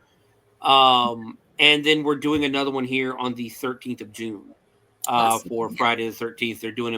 We're doing it's Movie Madness. It's basically everybody's going to be a movie character. That's awesome. I will unfortunately not be there for that because I will be in Indianapolis that weekend.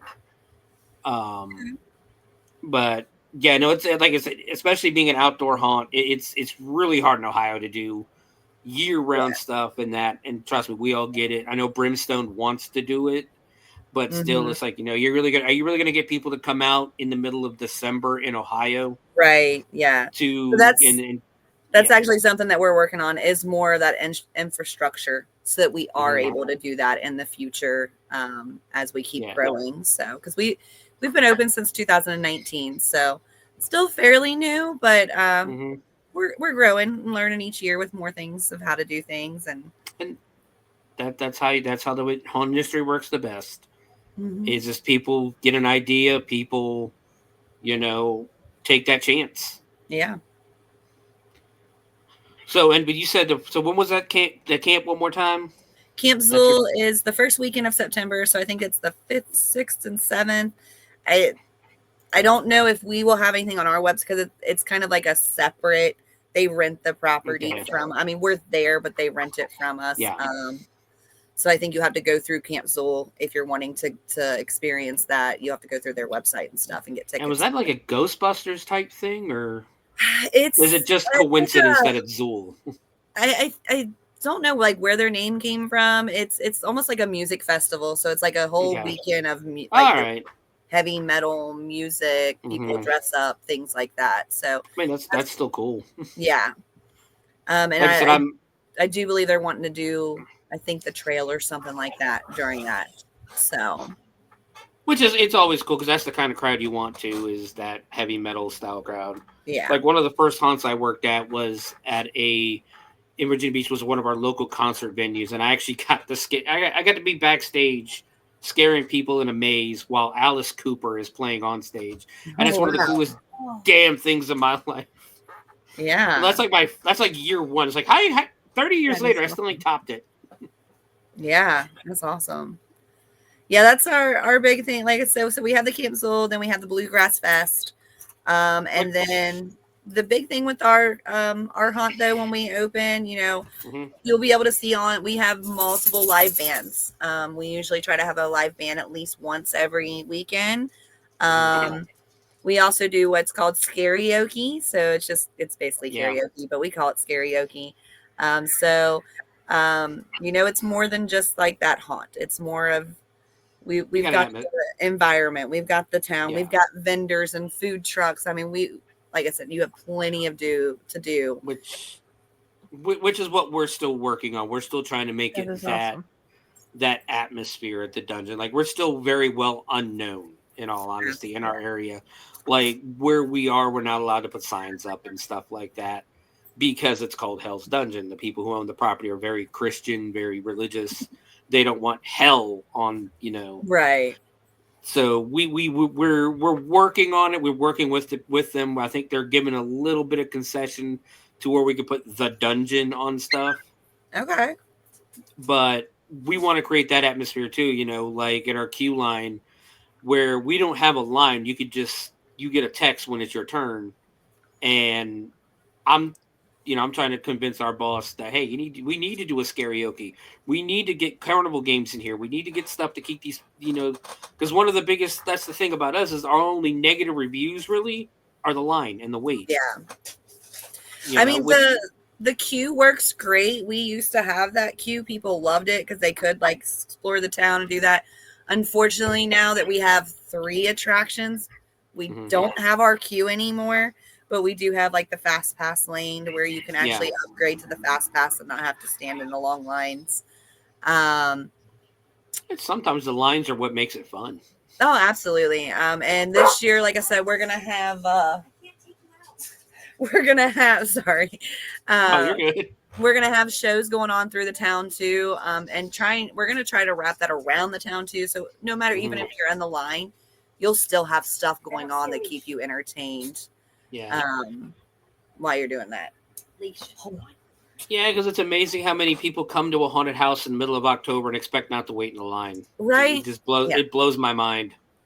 Yeah. I had to wait an hour in line. It's October 30th. You're gonna have that though. I don't know if you guys do it. We actually started something last year too. That the last 2 nights I think we might be doing it this year again, but we do glow stick nights.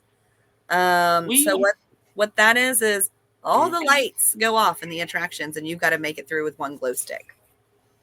So our final weekend, we do 2 special nights. We do the blackout night like that. Last year, we actually, during those really bad storms in October, we actually lost power one night and we still opened. Like we're indoors. We had no power the entire night. We made it work. Our makeup was very basic because we didn't have our airbrush in that. And we made it work. We didn't have many people come out, of course, and it was our Pride night on top of that. So yeah. Lights got killed.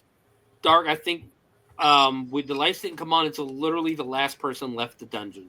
Oh wow! Left the haunt. The lights came back on, and and it was interesting. It was a very interesting night because it's a damn near a hurricane outside, and we're safe because we're underneath the shopping center. But it's still crazy that we had an impromptu blackout night. But we do a blackout night, and then we do this thing what we call chaos night, where you walk through the haunt backwards. Okay. You start in the finale, you end at the beginning. Gotcha. So, That yeah, sounds interesting. it's actually one of our more popular one of our more popular events that we do. And we do have we're actually, like I said, we're actually gonna be open next month, but I will not be there that night. Well, hey, something you might consider on the chaos night, maybe. We tried something this year. It was more for our actor staff than it was for customers. So we put everyone's character in a hat. Mm-hmm. And so you had to draw the name out, and whatever character that was what you were playing that night, but in your character's costume. So like you might have had the madam in her madam's dress playing the mayor, but like in the madam or the mayor, you know. So like that might be something fun to throw into your chaos night too, to make it a little bit more interesting. What we did the first year I was there, is we actually took all the section leads, because we're like 45 minutes on. Was it 30 to 45 minute walk through our haunt, depending on how fast you go, of course. We took all of our section leads, brought them in, actually right here onto StreamYard, and I'm pretty sure it was the Owl Late StreamYard because Raz did it. And we had a draft, is what we did. We took all the names of all the actors. So we had clowns in the bayou. We had, asylum patients in the clown section, and things like that. And it like I said, it went over very well. It was, but that would be funny though to see the madam as the mayor. That I'd probably be laughing my ass off on that one. Yeah. So it was, like I said, just something fun to do. Like I said, it was more kind of to build the morale with our actors, and it gives your actor an experience too. Like, because you got to act something totally different than you've been acting all season. So, and you know what?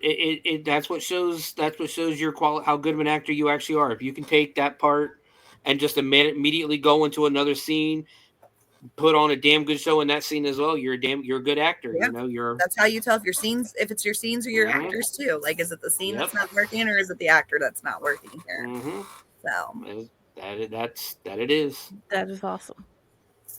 But Mary, thank you once again for coming on. Again, I thought it was awesome to have not only Cincinnati Fear Fest, which again is one of the bigger haunts in our area, but a paranormal investigator herself coming on to talk. And once again, where can they get information on Cincinnati Fear Fest? So for Cincinnati Fear Fest, again, you can just type that into Google, Cincinnati Fear Fest, or CincinnatiFearFest.com. It'll take you right to our website, Facebook, X, Instagram, any of those. You just type in the Cincinnati Fear Fest. It'll give you all the information.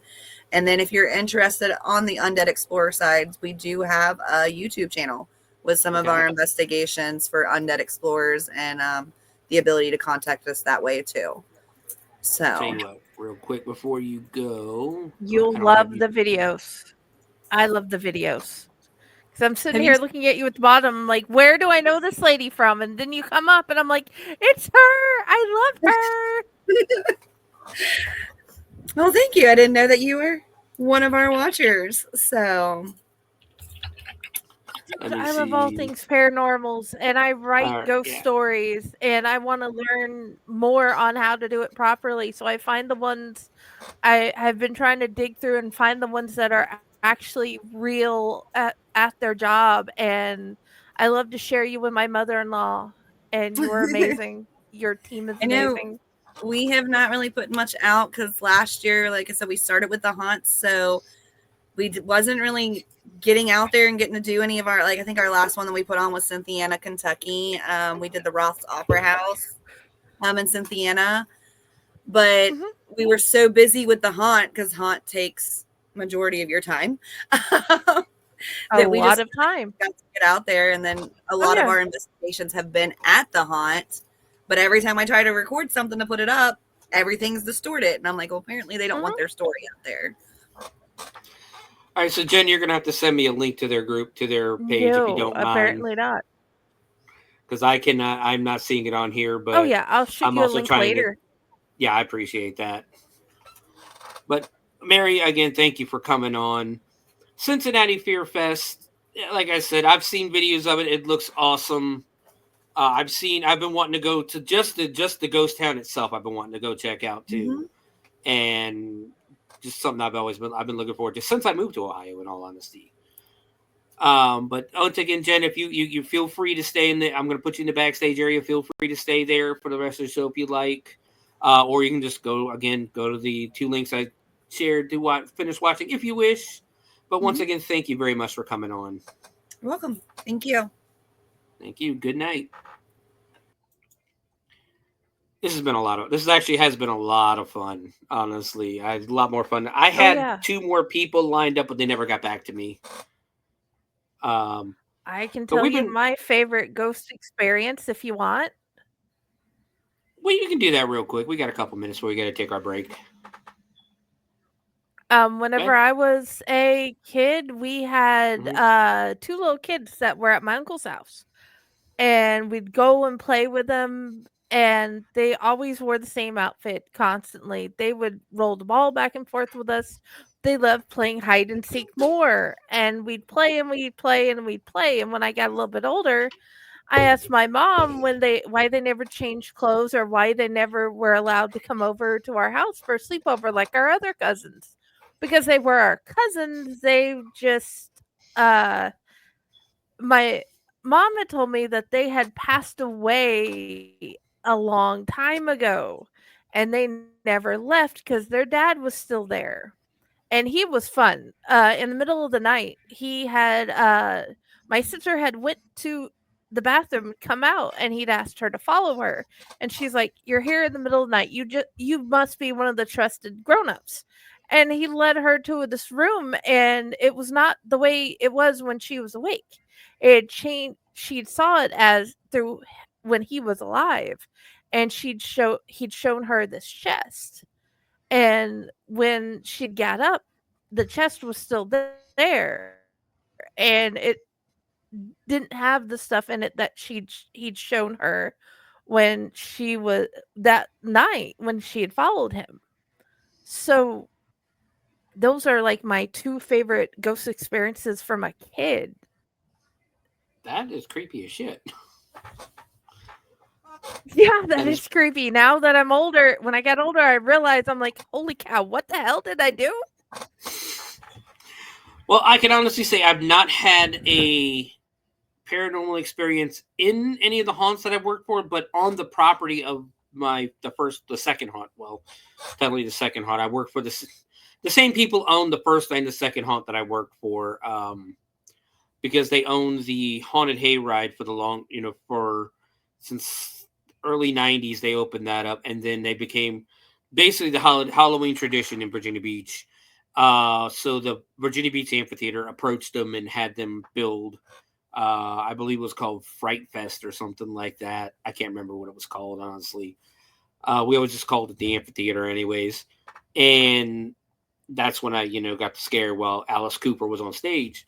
But at the property, it's an old farm. They turned it into this kind of like an entertainment venue is what it is nowadays. It's got like a petting zoo. All the elementary schools in the city come to the farm during the fall to see how a farm works in the fall. All the kids get to pick a pumpkin, like a little small pumpkin, not a big pumpkin, but a little small pumpkin they can take home. They get a hayride. They get to play in the have lunch in the petting zoo, all that good stuff. But on the property, there is a dog kennel, because the dog kennel is the original business that they opened. And above the kennel, they actually built a bunch of apartments. Like one of the apartments is where the owner of the property lived, and his whole family lived there. When I was working there, my first job, between doing the hayride, when I worked for the property, my first job was in the dog kennel. And at night, me and my best friend lived there. Actually, a few of my friends lived there, in all honesty. And I would go and I would hang out with him. We'd watch wrestling. We'd play video games. all that good stuff. They smoked a lot of weed. But I would hang out with him, and then he would always end up passing out about 11:30, 12, because we got to work about 5 a.m. So he'd pass out about 11:30, midnight, and then I would basically walk over to my other friend's house, and that's where I would either crash or just spend a little bit of time with her before I left.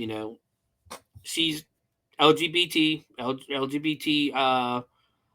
lady. Her name was Susie. She was great. I used to love her to death. We were like really close friends.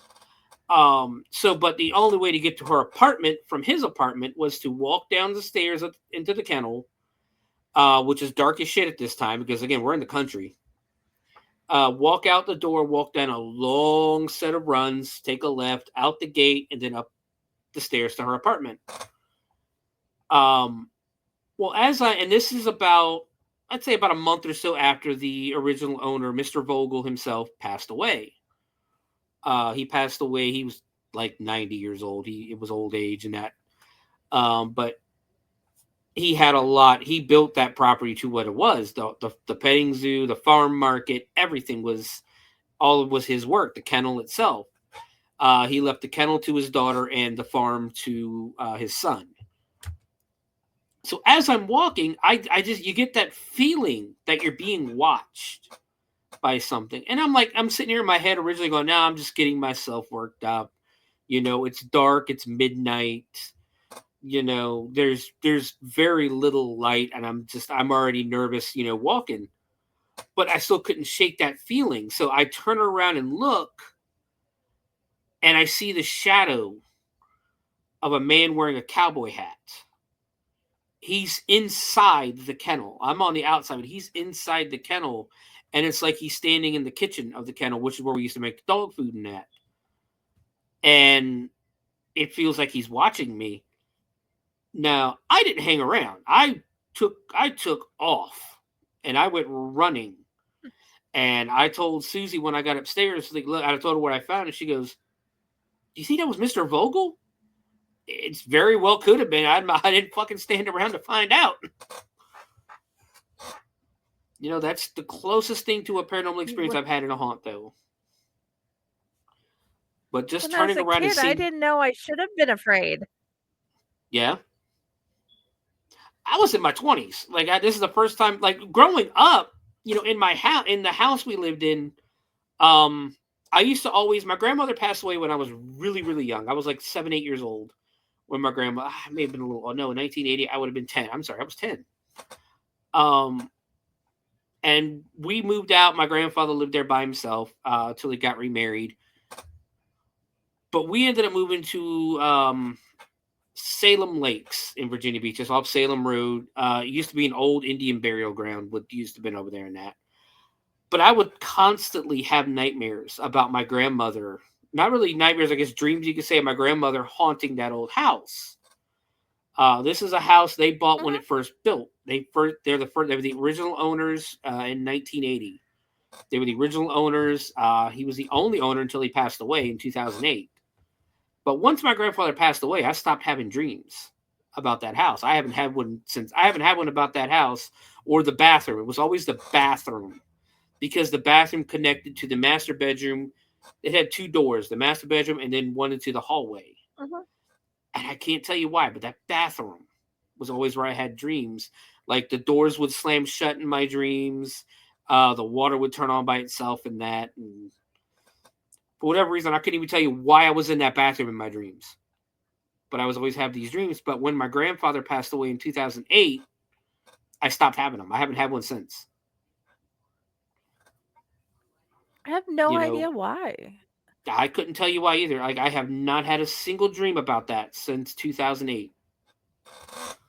But the weirdness is that the weird. I think one of my favorites idea is you finding the idea when you're older. What could have asking people in your family, finding out if something odd happened in the bathroom. I know my grandmother. That type of conversation would be great to have. I don't have anybody to talk to anymore, though. My mom passed away. My aunt, I really You don't talk to her. No, I have a brother and a sister that I don't talk to. Me and her, them never talk. I really have very little contact with cousins and that. My aunt, who we do stay with right now, she doesn't have any kids. My mother passed away 2 years ago. She's in her urn right next to me. But hi. That wasn't even the scariest thing growing up. I used to, like I said, we moved into this house in Salem Lakes. We lived there for 17 years. And for whatever reason, it was a 3-bedroom townhouse. Any other room in this house, I was fine. The small room, the medium-sized room, I was fine. But there were certain times in all those years, because my mom liked sleeping on the couch. That's where she liked to sleep. So I got the master bedroom on a couple of occasions, and this master bedroom had a walk-in closet. And I never had any issues unless I was sleeping in that master bedroom. And I would always have a feeling something was watching me from that closet. I kept that door shut. I put a chair in front of the door to make sure nothing, if there was something in it, couldn't get out. But I would also have sleep paralysis. I would wake up in the middle of the night with paralysis, that sleep paralysis where you can't move. You wake up, you're fully awake, but your body's not moving. Like I struggled and I struggled. The TV would be on and my body just would not move. And this happened the entire time we lived there. Again, there was definitely something there. Yes, because once we moved into a much older house than that one was, again, never had it again. Never had it again ever since we moved. And now I'm 47 years old. It's been well over 20 years.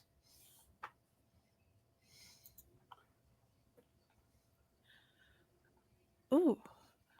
Yes, you see that too?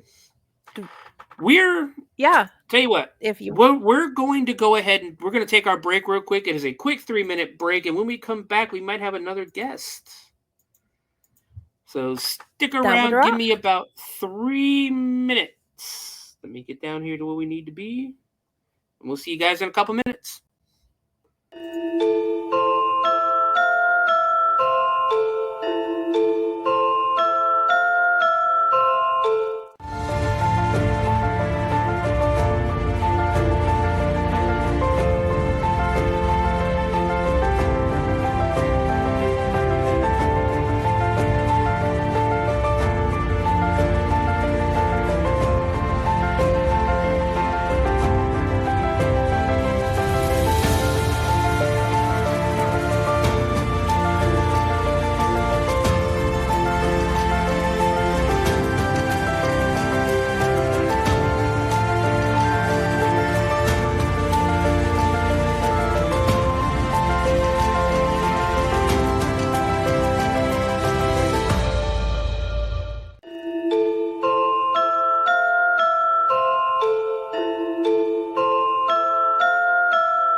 Greetings and shabibans. We are the Retro Reductibus Cephala Podcast, a long-form bi-weekly show that celebrates all the things that made growing up awesome. Well, that sounds good, but I don't know what all those words mean. I think what Parasite Steve's trying to say is that on Retro Reductibus, we explore a range of retro goodness, from toys, video games, and movies, to cartoons, and even snacks and school lunches. Oh. And we do it all with a positive spin, a slew of killer guests, and some very adult language. And you know what else is cool? No. This crazy show is part of the Door King Podcast Network with new episodes every Tentacle Tuesday. What's that? And if waiting 2 weeks for a new episode gives you a sad, know that we drop bonus episodes all the time, like the off-format Crow's Nest and an interview series we call The Brig. You can listen to Retro Reductibus on Apple Podcasts, Spotify, Stitcher, or any app that's cool enough to carry the only show that celebrates all the things that make growing up awesome.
Oh, that was abrupt.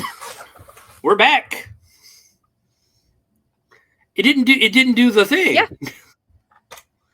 That must be new because it didn't do the thing when it was over.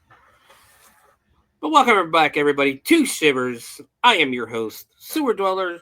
Joining me once again, finally, Friday. Well, welcome back. I'm back, and I'm happy about it. So does this mean we're going to get a Tomb of the Terrible on Monday? In theory, I'm going to find out if we're getting a Tomb of the Terrible. I know. I can make it happen. I know Dell's been having some internet issues lately too, and there's just been a lot of issues. There's been a lot of crazy storms lately. But we are going to bring Mary back on because Mary has brought a guest. Hey. Welcome back. Hi. So this is Miss Nicole. This is our gypsy from Cincinnati Fear Fest. Hello. She decided to grace us with her presence after she got off of work. And it's best to hear the experience from her from the lovely gypsy trailer.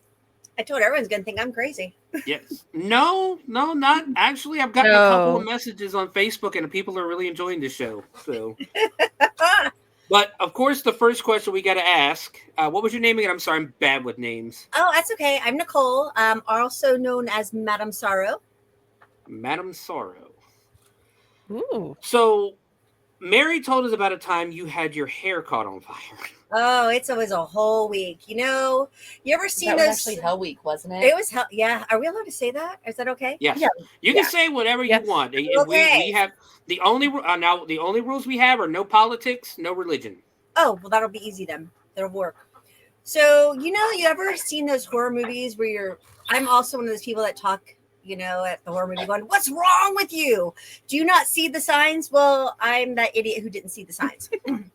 So did you tell him from the beginning with the wasps and everything? I didn't. I just kind of told him about some of the tearing so stuff let's down. start at the beginning, okay, with the signs. Okay.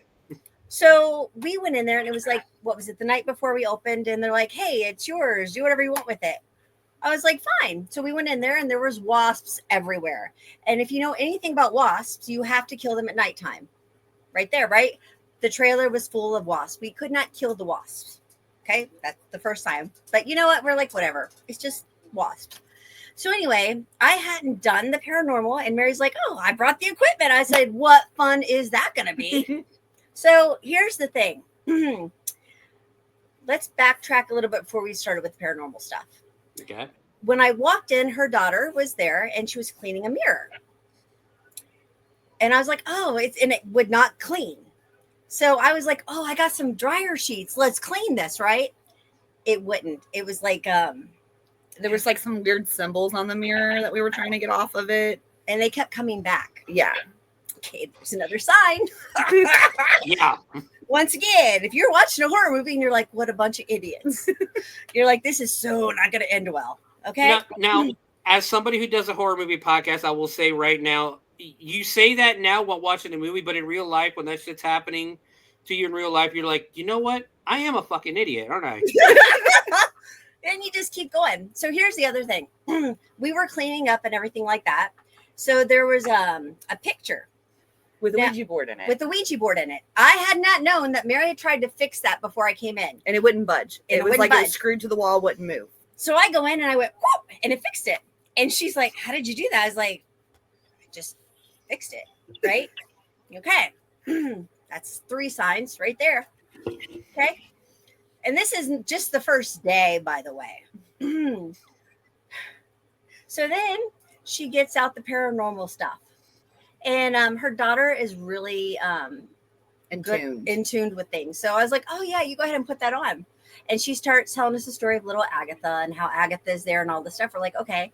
But one of the things that she mentioned, it was like, it wasn't Agatha, but it was another spirit.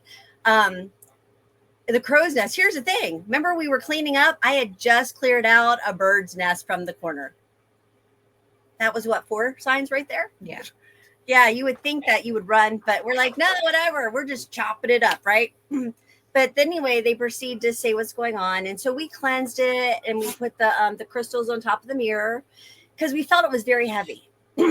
And by the way, there was a box behind the trailer. And we're like, that feels weird. But we're like, whatever. You know what? Maybe it's just our imagination. Okay.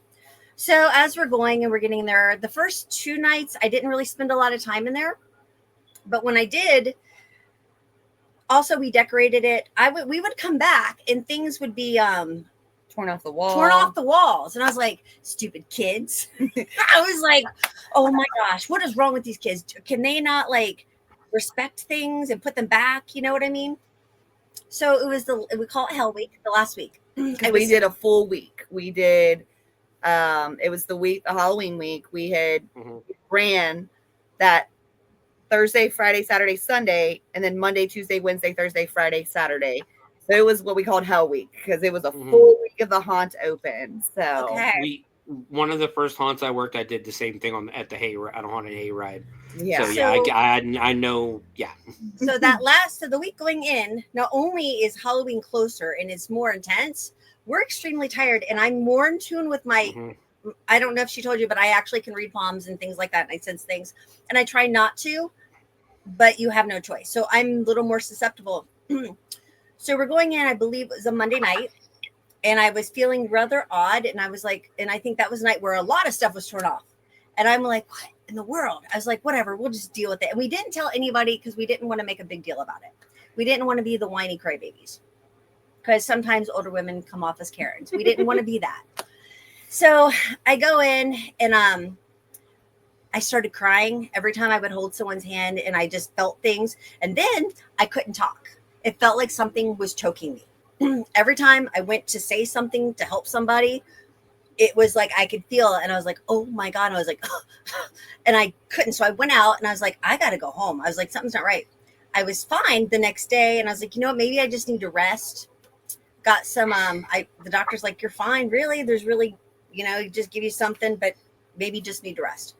So we went back. Was it? Yeah, the 3rd, that would have been a Wednesday. Yeah. A Wednesday, we were like, okay. Because Thursday was the Halloween.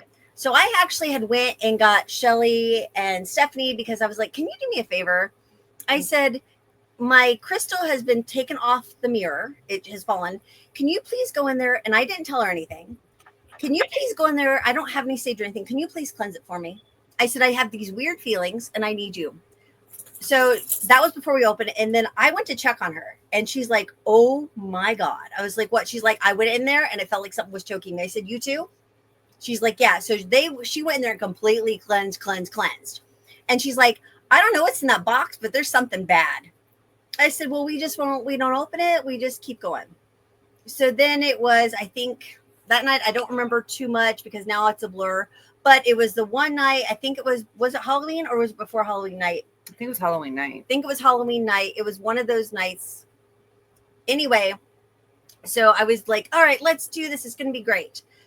So the lights kept acting a little funny. And I was like, dang, the stupid electricity. I have barely any light now. How am I going to see? So I go in there, like I said, things are off the wall again. I was like, oh, let's just put it back up. So I've got 4 people in there. This is where it gets really interesting. So I have 4 people in there. And I always tell them the story about where I come from and things like that. And all of a sudden, the first girl gets up and she's like, I got to get out of here. Something's not right. And I'm like, she runs out. I'm like, is she okay? And they're like, no, she'll be okay. The temperature inside the trailer is getting a little cooler, but I think, in my opinion, it's because it's cooler outside. Just ignored it, right? That's what you do. You ignored it. Yeah. So then the one guy goes, he's like, maybe I should check on her. As he stood up, he tripped, like something had kicked him. I was like, okay. And I'm like, okay, bye. So the door is locked and the lights started flickering a little bit. But like I said, I thought it was electricity, right? Poor electricity. So I'm starting with the gentleman's hand, right? And I'm starting, and the last girl gets up and she was supposed to have a reading. She gets up and before she runs, the room got really cold where you could see your breath. Like, in the movies, and I thought that was a false thing. It came out of nowhere. The breath, like you could see the breath. And she's like, what is that? I said, you know what? It's just cold outside. Call your friend. Call your friend. See, and so I hear her say, what the hell are you talking about? It is not that cold out here. She got out and ran. And so all of a sudden, this calming came over me like a mom calm, like you better relax because whatever it is, you cannot let them have the upper hand. So I finished reading The Gentleman's Hand, and I say to him, you need to go see the ladies at the other end, and you need to be saged. Okay? You need to get out of here. You need to be saged. I proceeded to walk out, took a breath, and said, oh my God. But as I'm walking out, I got 4 more people coming up for reading. I was like, oh my God. I was like, you got to get a hold of yourself right now. So I go and I was like, all right, we do this. So we go in, the 4 ladies, and they were not together. 2 were together and 2 were not together. I started reading and the lights kept flickering again. The two of the women went out, and she's like, we don't feel comfortable. We got to get out. That's 2 more that left because of whatever was in there. So I finished up with the 2 ladies, and then the last 2 ladies come back in, and they're like, hey, I don't know what was in here, but something followed us to the bathroom. I was like, okay. So there was a candle. I don't know how this happened, but it wasn't near me. I was reading the one lady's hand, and all I know is the whole side of my head caught on fire. I'm like, oh my God. And she's like, oh my God. And all we were trying to do is get it out, get it out, get it out, get it out. And so we sat there, and it was after 1:30 when we left there. There was nobody in the parking lot. And I'm like, oh my God, I could have been dead and nobody would have checked on me. So then we get out, and I proceeded, and I was like, y'all won't believe. I said, I will not go back in there. So the next night I went back, and I went to see Shelly, and then I said, hey, can you, and before I even said anything to her, she said to me, what in the world is going on? I said, what do you mean? She's like, whatever was attached to those people was really bad. She's like, and I did whatever. She's like, those people would not leave until they got what they needed. They then went to the trailer, and we have something called fuck off juice, and poured it all over that trailer. Okay. Also, before I forget, that night beforehand, before they put anything in there, what was on this? There was something on the floor. What was on the floor? It was like there was something spilled, but it was like in the shape of a little boy's head. Yeah. And there's like an old like vintage picture that was part of the decor in there. And it looked like that little boy on the floor. And like it was really weird looking. And nothing was in there beforehand. And I'm like, okay, so they did what they could, because I was like a nervous wreck. I'm like, I don't really want to go in there. I don't want to go in there. Well, yeah, no. And I'm like, okay, let's suck it up. Let's just suck it up. So I was telling what had happened, but you could feel how tense it was. And I was not wanting to go in there, and the lights kept flickering, like it was getting angry, like whatever it was. And it was Halloween night. It was getting angry, so angry. So we so we didn't really I think one person went in there, and I did one reading, and I was like, okay, we're done. I can't do any more readings in there, because I think I started to choke again is what it was. I was like, I started to choke again. I was like, I'm not going in there. I was like, I will do readings anywhere you want, but in that trailer. So then I think that was Halloween night. We went and did, so we tidied up. Everything was fine. No one had went in there. Remember that. We had did the paranormal investigation. We had did all that stuff. And then we're like, let's go to the gypsy trailer. We went in there. Everything completely was tipped over. Everything was off the walls. And I said, oh, fuck, who is fucking with me now? Who is doing it? I just want to know who's fucking with me. So we put also the picture frame was moved again. Mm-hmm. Remember the picture frame? And we put the headphones on, and I think Matt said burning. I was like, oh, now they're making fun of me. Yeah. So, and then some other stuff happened. Yeah. We actually had one of the owner and the general manager with us of the park, and we put them both under in the Estes method. So we did double Estes with them. And I don't know, the general manager still will not tell me what happened that night. Mm-mm. But he was under for just a few minutes on the Estes. I don't even think two. And he ripped those headphones off and just took off. And when he took off, something pushed me over. Oh, and then when they were in it, we could feel that cold coming in again. Yeah, it started to get real cold in there. It was a really interesting night in that gypsy trailer. Yeah. So when I come visit in the October, stay the hell away from the gypsy trailer is what you're telling me. Absolutely. It'll be something different this year. Oh, you don't want to go back in there? No, she's getting a whole new room this year. They even it's sort of funny because they even put a sign that says was it warning stay out or something on it. So yeah. That's one of them things where the owner, basically the owner and the manager just said, nope, we're going to get rid of that fucking thing. That's gone. Pretty much. Yeah. And it's so funny. Now, they've used this trailer every year and no one's ever had experiences like that until this year when we were there. And that was going to be my question is, do you think it was the trailer or do you think it was something in the trailer? My belief in it is because they've never had a real reader. It's always been an actor that's acted readings in there prior to. And now you had a real true reader in here. And I think it opened up some of that. So you think they were trying, so you were kind of thinking they were trying to get into contact with it. Yeah. Oh, wait, we forgot. So listen, they were okay at the beginning. So we don't play with Ouija boards. So we had put anything that I call it the bad box. I called it the bad box. We put all the stuff in the bad box. When I went in, the 5 Ouija boards were missing. We have no idea what happened. No idea. Yeah. It's not possible that somebody could have just come up and took them? We don't know. We have no idea. Yeah, we've never have really discovered like what happened with those Ouija boards. So my other question is going to be: do we ever know did you guys ever find out what's in that fuck off juice?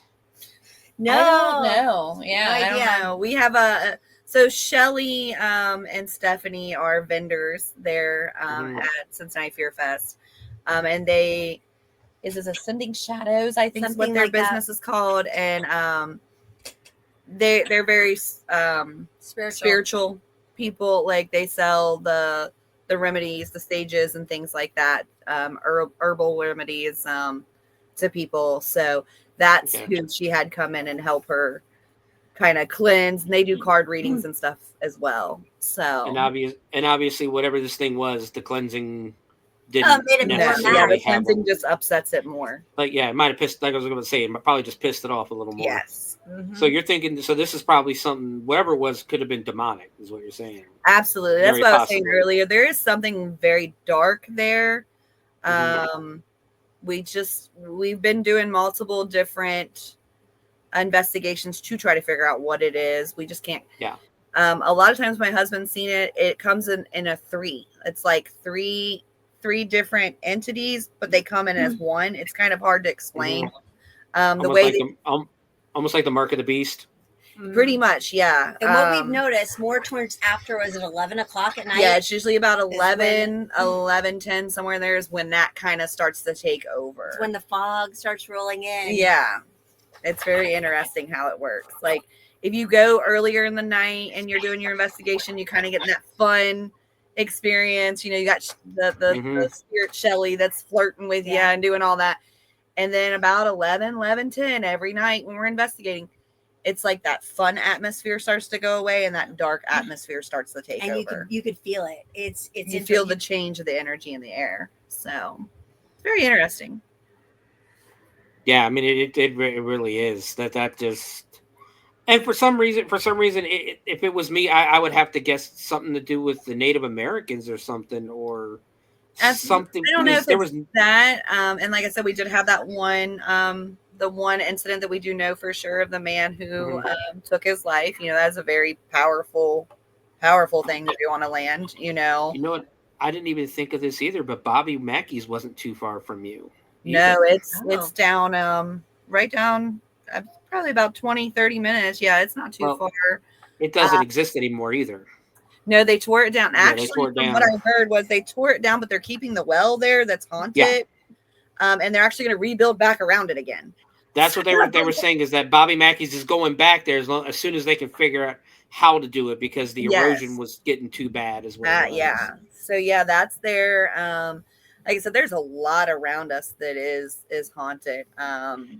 You know, and I'd like to say we're talking about all this stuff, and now all of a sudden there's thunder and lightning outside of my house. just to say this. Hey, my daughter, I just asked her, I'm like, do you want to go on there and say anything about your experiences? And she says, no, when you talk about it, it gives it more power. And I'm not talking about it. I mean, if you look into the history of like the Robert the Doll and that, like when they say if you talk shit about Robert the Doll, even if you're not around him, he's killed people before. Oh, absolutely. That's what they've said. That's why we take it like if we're with somebody and we're doing an investigation and they start that like provoking or disrespect, I'm done right then and there. Like that's not what we're. We've had that before. We've had it to where we've had a couple people out there and I'm like, nope, we're done. Like this is not how I do this. And they've also seen what happens when they provoke it. Yes. Yeah.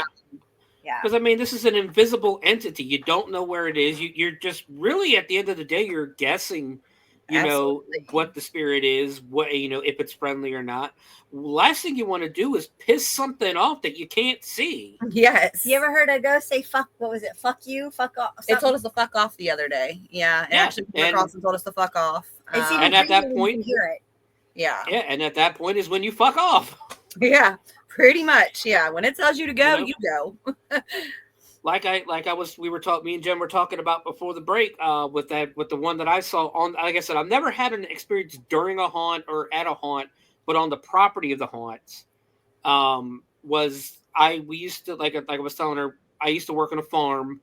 The first building on the farm was that the owner built was a kennel, and above the kennel he built some apartments where him and his family would stay when they first opened the business, and then he started building up on the land. Now it's this big entertainment venue. There's a giant clubhouse where they have parties. We used to have zombie weddings out there during the Halloween season and that. And it's a petting zoo. All the elementary schools in the area come get to pick pumpkins and stuff like that. But at inside the kennel, I used to hang out there all the time with my friend. We would watch wrestling, play video games, all that good stuff. They would smoke a shit ton of weed. I mean, almost a bag and a half a night. He'd pass out by 11, 15, 12 o'clock, and I would walk across to my other friend's house. And the only way to get to her house was to walk down the stairs, through the kennel, out the door, down a long set of runs, and then you had to walk out the gate and up her stairs. Now, Mr. Vogel, the owner of the property, had just passed away about a month beforehand. And as I'm walking down these runs, you start getting that feeling something's watching me. Mm-hmm. Now, my first thought was I've got myself worked up because it's dark out. We're in the middle of the country. There's no lights over here. And I'm getting myself worked up thinking something's watching me. There's nothing watching. But I couldn't shake that feeling. So I turned around and look. And in the light in the kitchen, there was a very small light that you could see through the door, was the shadow of a man wearing a cowboy hat. I didn't stick around to find out what the hell it was. I ran. I'm by myself, I'm not sticking around to find out what the hell this thing is right now. I get up to my friend's house, I tell her what happened, and she's like, "Oh my God, I think it was Mr. Vogel." It very well could have been Mr. Vogel. I wasn't going to stand around because, for starters, if you see a shadow with a hat on it, that's usually a hat man, and that's not a very good thing. Hey, Hat Man's nothing to mess with. We have talked about this Hat Man a lot. We actually had a character last year based off of the Hat Man on our trail. But I think almost everyone in our group has had some form of experience with the Hat Man. This tall shadow with the brim hat, the red eyes, See, now the shadow that I saw didn't have red eyes. It was just a shadow of a man with a cowboy hat. Okay. And like I said, I just wasn't going to stick around to find out because, again, I'm by myself. This is before I had started ghost hunting and stuff that. Nope.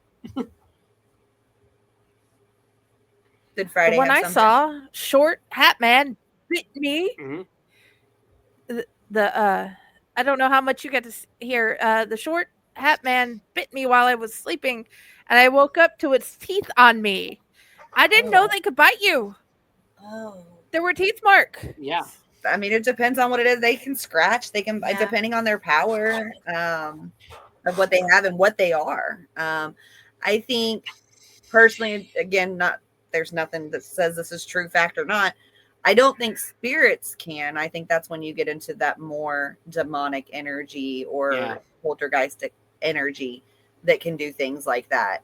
But yeah, it's like I said, you hear about it all the time, people getting scratched and bit and things like that when they're on investigation. So that very well can do that depending on the power that it has. Yeah. And like we were just talking about too, Hatman is just nothing to mess with. Like if you see a Hatman, don't stick around. Nope, be done with it, because I don't think anybody truly knows what it is, but it's definitely something. There's definitely something to the Hatman. Like I said, we actually did have a character because there's been so many experiences. Mapper Pinch is what we called it. Mapper Pinch. Actually, it came from the owner's son. Kept talking about this Hatman, this guy that he kept seeing. So the owner created a character off of this guy, and his son kept saying that the Hatman kept going like map, and like he would do like a pinchy hand. So they called him the Mapper Pinch. Is what our character's name was. It was the Mapper Pinch, which was very interesting. But I sent the shadows ascending shadows a message asking if their protection spray was the fuck off juice. Mm-hmm. And to go from there, because I'm like, if that stuff works, I would definitely like to try it. Oh, yeah, they have some good stuff. They have some really good stuff and great prices too. It's very affordable. Their shop is awesome. Yeah. I just love that they call it fuck off juice. Yeah, I mean, I know you're in Texas Friday, but I mean, if you ever get a chance to come down during the season at any point, we have some amazing vendors at Cincinnati Fear Fest too. And they're all private vendors. So like we don't have any associate, like they sell their own stuff, but we got some good stuff that people come in there and sell and things like that. So there I go again, promoting my haunt, but that's okay. How about you come on Chainer's Haunted Secrets and promote your haunt there? Hey, you guys send me the invite, I'll be there. So okay, next Wednesday at 9. Yeah, send me a link and I have no problem. Yeah. And the best part about it is you'll be on with Pyle. He is actually I think he's on the chair. He's he's on the board of the Ohio Haunters Association. Okay, yeah. So he's really good friends with Christian at the at Dent and that. So or Maximus. I'm sorry, he's Maximus. So Ohio Haunters Association. That's OHA. OHA, yeah. So I know they we get some rewards from them every year, and then we also have Ohio Valley Haunt, OVH. Yeah, Ohio Valley. They're critics. They're reviewers. Mm-hmm. The OHA is like it's almost like it's a haunt. It's association though. It's kind of like one of those things. They have a monthly check-in to make sure everybody's doing okay and stuff like that. There's a lot of good resources and that with them as well. They do a lot of good work. Like Maximus is a really good dude. I don't know if you guys know who Pumpkin Smasher is at Dent. I don't personally, but we've heard of him. Yeah. So he's you bring him anything, he'll smash it for you. We have like I guess ours would be Pockets. Yeah. Pockets is our biggest one. So have you ever heard of Pockets the Monkey from Terror Town or Cincinnati Fear Fest? That would be our big person is Pockets. So and he's been there since 2019. He's actually been there since the haunt opened. Back when we were full touch, everybody knew Pockets because Pockets would fuck you up. Like if you had a yellow bracelet, we had yellow bracelets back in the day, and so Pockets would get you with shaving cream, mustard, ketchup, blood, like you would be a complete mess. From I think I've seen the video with him and Nora. I don't know if Nora. I don't think Nora was wearing the bracelet. I think it was one of the friends took the bracelet. I think Scare Factor. He's done some stuff to the Scare Factor team. I'll tell you that now. Yeah. They love it though. Yes. We actually just started soft touch. We're we're not going to do like the heart because again we have a lot of teenagers working for us. Yeah. And even then, only certain ones of us are allowed to do the touching in that because the last thing you also need is a young 18-year-old getting a little too handsy with one of the customers or something like that. That's kind of why we moved away from haunt as we did so we don't have children working for us no more. We are actually looking for 18 years and older this year. We do still have a few 16, 17s that were grandfathered in, but 16's the lowest age that we take. Because when we were doing haunt, or when we were doing touch, it was getting to a point where it's like you did have a bunch of kids trying to do stuff that they didn't understand. And so we moved away from the touch.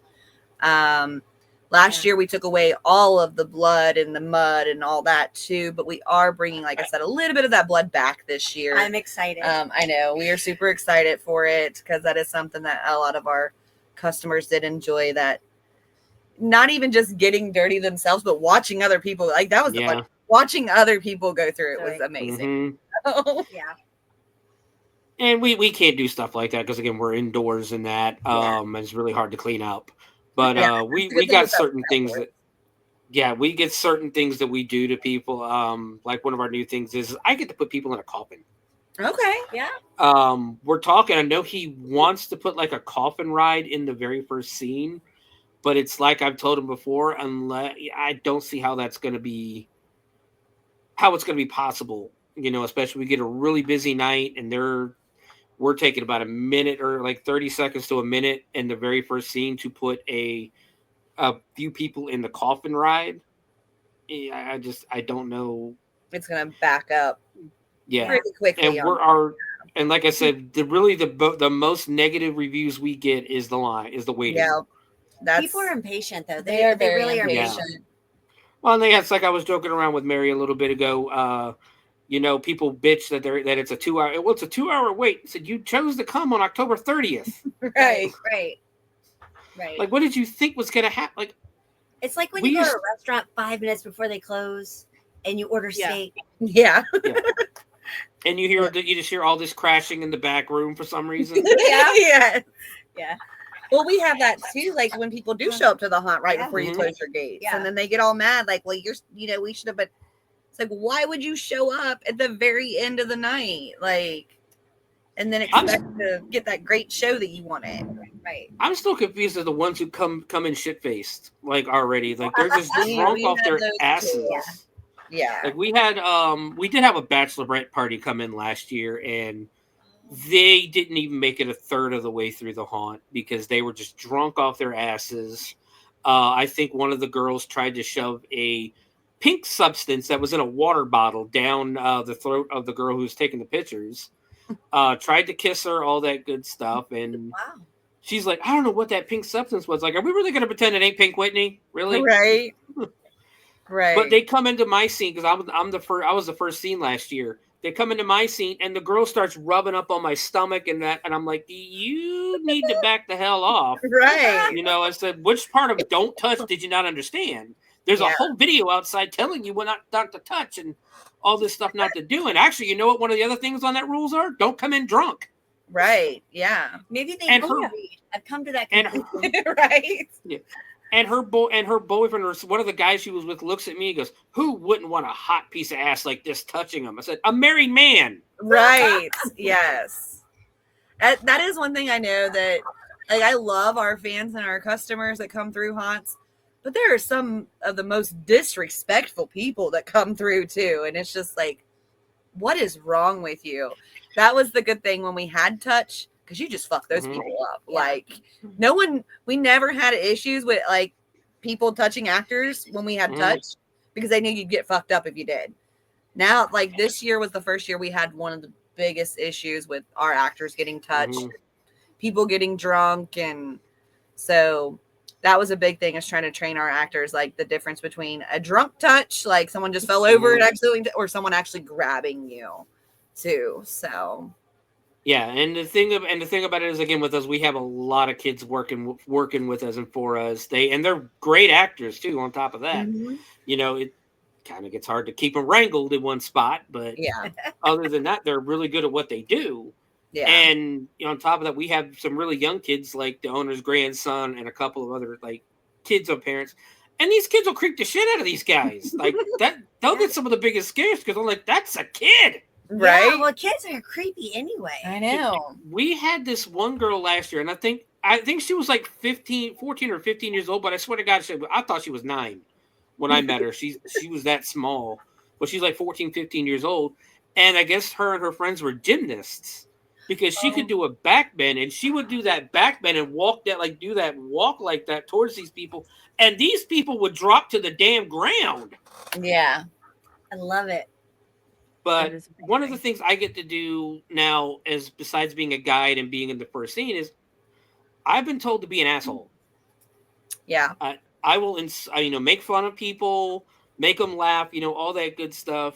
Get the vibe going when they go in, but also one of the first things I do is, being in the industry for so long, I can spot a problem really quickly, and I will get right in the face of the problem, and dress them down, make fun of them, all that stuff. And I was like, and if you got a problem with this, because if he starts getting angry, it's like, look, if you're gonna fight anybody in here, you're gonna fight me. I'm the adult. You're gonna fight me. We're gonna fight anybody in here, and I will drag your ass out. It's that simple. Because I'm gonna tell you right now, if you try to fight anybody else in here, there are 80 of us in here. There is one of you. Yep. I like our. It's like the Ron White joke is, I don't know how many we're gonna use, but I know how many it's going to take to whip your ass, but I know how many we're going to use. Right. Yeah. And that's just one of the things you got to deal with, especially, in a haunt is, and it's when I'm training people, I'm telling them flat out, it's not if you get touched, it's when. Yeah. Because it's going to happen. Now, it's up to you how you react to that. Yell, we have, I can't remember what the damn word is now. I think like scumbag or something like, or slime bag. When somebody yells that, the security is supposed to follow them, to watch them, make sure they don't do it. They're not touching or causing that big of an issue. Yeah. Ours was Seattle. If you yelled Seattle, it's it's funny because everybody's like, well, why wouldn't you just yell help? How people's yelling help? Like, we're not coming if you yell help. You're in a haunt. You can't just yell help because there's no help coming. Well, on top of that, if you yell help, you don't want like 3 other groups to come running backwards in the haunt to get involved in whatever's going on as well. Yeah. And this way, security knows, who they got to deal with. Yeah. Like on the haunted hayride when I worked there, we had to actually go tell the monitor. And if it was a serious enough one, because I got punched in the eye once, just pulling myself onto the wagon, this girl just straight up. Jab right in the eye, and I'm not gonna lie, I lost my shit. I called her a dumb bitch, all that good stuff. Told her she was going to jail. They bring her up front. They pull her. We actually had off-duty police and sheriffs, and in Virginia Beach, the sheriffs don't mean shit. In all honesty, they run the jail. They are bailiffs in the court, and they do process serving. They don't really have any authority like the police do. But they pulled her off the wagon. They pointed her out to the monitor. They pulled her off the wagon. They brought her into the room. They put her in handcuffs and everything because she was going to go to jail for assault. And they come back and asked if I wanted to press charges. I just said, "Is she crying?" She said, "No, she's been bawling since she got off the ride." I said, "Nah, I'm good then." You scared her bad enough. Mm-hmm. Oh. But yeah, but that wagon just sounds like a problem, though. In all honesty, it's a straight up problem or something in that wagon. Yeah, because that gypsy wagon is something else. Crazy. Yeah, enter at your own risk, right? Yes. Hey, we will give you a tour of it if you come up this season. Wait, just saying. if you come up, I won't go in there with you, but we will shut the door and let you have the equipment. No, I'm good. I'm good on that. I'm not a religious person, but I know not to fuck with demons. Yeah, me too. I live in a haunted house, and I usually bring my own ghost to help haunt the house. Dude, I have this serious memory of watching Ice Age with my mom on the couch. Then I looked, we talked about the actors and actresses in it and everything. And then I looked at when Ice Age came out, and I'm like, that's like 3 years after she died. that's 3 years after she died, and I watched a movie with my mom. Have you ever taken pictures and like things show up that you didn't notice right away? What was it you could do? What is it like you could do with your camera? So like I've done like just some like rough editing, like changing the contrasts and stuff. And it was some pretty wicked looking stuff. Like we take a group photo every year. At the beginning of our haunt. I think almost all haunts do that, right? So you get all your actors together. We call ourselves the Wolf Pack. And we get them all together and we take this big group photo. And just an ordinary picture. Well, then when I put it on the phone, I kind of like started doing some contrast stuff with it, you know, just to brighten it up a little bit and stuff. Like things started to come forth. Like you'd see all these different faces that was in the picture with us. It was very interesting. We're not there. Yeah. Yeah. The whole crew came to join, whether they were dead or alive. That is epic. In I don't know, we were watching one thing and he said they took a picture, they caught us or something like that. Yeah. And actually said, you seen us on the film or something. You seen us. Yeah. It was something pertaining to that picture. Like they had seen us in there or something. That's just crazy. Yeah. Yeah. We're like, ooh, okay. So see, we're not just a haunt. We have real scares. Yeah. Okay. Yeah. It seems like it. Like that's just crazy. And actually, like we have in our sawmill attraction, there's just that's one of the ones that we do a lot. It's one of the newer attractions, so it's not the actual building itself, of course. I think it's the land that's around it. But there's something about that one just in general that just walking through it, no actors, no nothing. It's creepy. It just, you get this intense feeling as soon as you walk through this attraction that just adds to that scare factor. Wait, did you tell on the night about the tiki torches? Oh, the tiki torches on the trail. Ooh. That was actually a Halloween night. Like I said, a Halloween night was very, very active. So tell about that night. Oh my gosh. So that night we have tiki torches that line our trail. We couldn't get them to light to save our lives at all. And this night. So we'd already closed down the park. We did an investigation after closing on Halloween. We actually was there until like 7 a.m. doing this, and you lose time there. It's really weird. Like we had no idea that we'd been investigating that long, and we looked down and we're like, oh shit, it's 7 a.m. already. Like we need to go home. Waffle House, here we come. And so that night we're going out to like a schoolhouse. We have a schoolhouse on the trail, and someone looked over and they're like, the tiki torch is lit, and we're like, well, no, the maintenance put them all out. So we go out there and it's lit, and they put it out. When we come back out of the schoolhouse, the rest of the torches were lit, like going towards the church, which was not lit before we went into the schoolhouse, and there was nobody there. Like we were the only people on the property together. So just they were trying to give you an invitation to come talk. Yeah, I'm pretty much sure. Like I think that's what it is. Like they'll tell you too on the spirit box, like where they want you to go and things like that. While we're there, so we try to follow as much as possible when we're doing the investigations to get as much as we can from them. But some of them nights we're like, yeah, no, we're not going there. Well, yeah, they keep wanting us to go into the store. We haven't gone in there yet, but we have seen lots of orbs, like on the video camera. So we used to have a museum there, and that's where a lot of that equipment was, like the lobotomy equipment and stuff like that. And that's where they keep wanting us to go, but we haven't went in there yet and done any investigations. So that's sure to come. Just not enough time. There isn't. There's so much there. It's so hard to see everything. And the stuff like the lobotomy equipment is what makes me think that maybe that has a lot to do with it, because like Waverly Hills, a lot of those folks, when they had the tuberculosis and that, there was a lot of lobotomies and that going on there as well, and you're leaving a piece of yourself there, with absolutely. That lobotomy equipment. So and that definitely. There's a lot of like legit stuff from asylums, and I don't know if it was from Waverly. I don't know where he got that kind of stuff from, but it was all like actual used stuff and procedures. And then, like I said, a lot of our caskets that we have, they were actually used in funeral. Like how you do like you rent the casket for showings, like for cremations and stuff. And then funeral homes will sell those caskets later on. Mhm. A lot of our caskets were actual used caskets that are on the property. Yeah. So there, again, The residuals. lots of stuff that can be probably brought onto the property. It's just the perfect recipe for a hell of a haunting. Absolutely. Oh yeah. But A it's fun haunted too. box. So. Yeah. I mean, you guys need to make it into a book and Right. try to sell it during Halloween because there's a lot.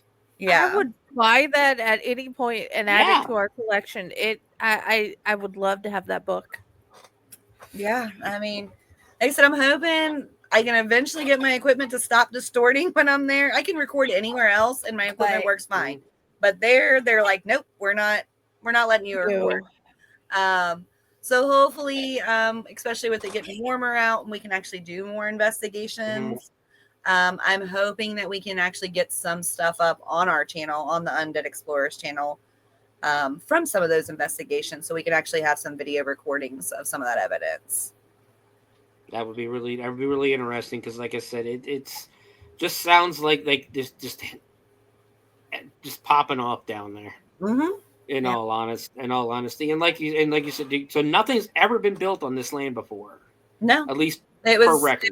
It was all just like a big farmland prior to Cincinnati Fear Fest being there. So I mean, like I said, the only explanation, there's really no explanation for it at all. But the only guesses could be possible Indian, Native American. We've gotten a hanging tree a few times too. The spirits talk about a hanging tree.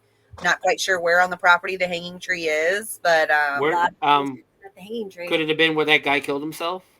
I don't know, like if it's there or. But the other story that the little girl told us, she was hung there. Yeah.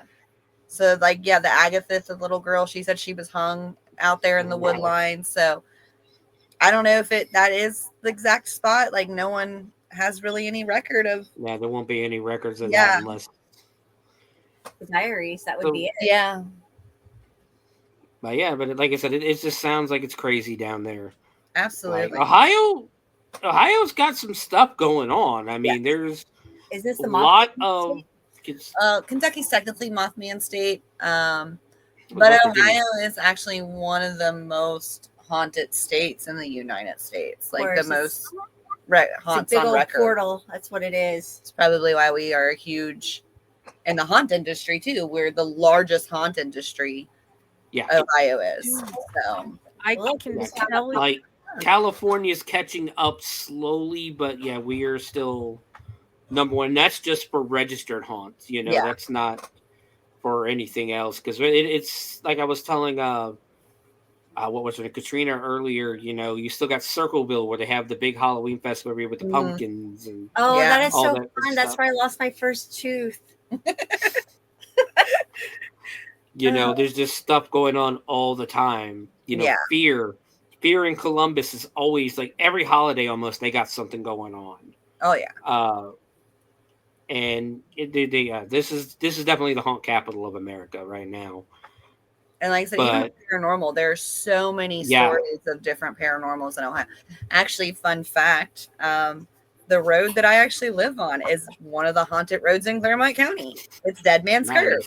So, we just don't get out between 1:10, 1 and 3. Yeah, from 1 in the morning till 3 in the morning, you don't go outside because there's a faceless hitchhiker. So, I've never. Go ahead. My kids have seen him, but I've never personally seen him. So, that was me.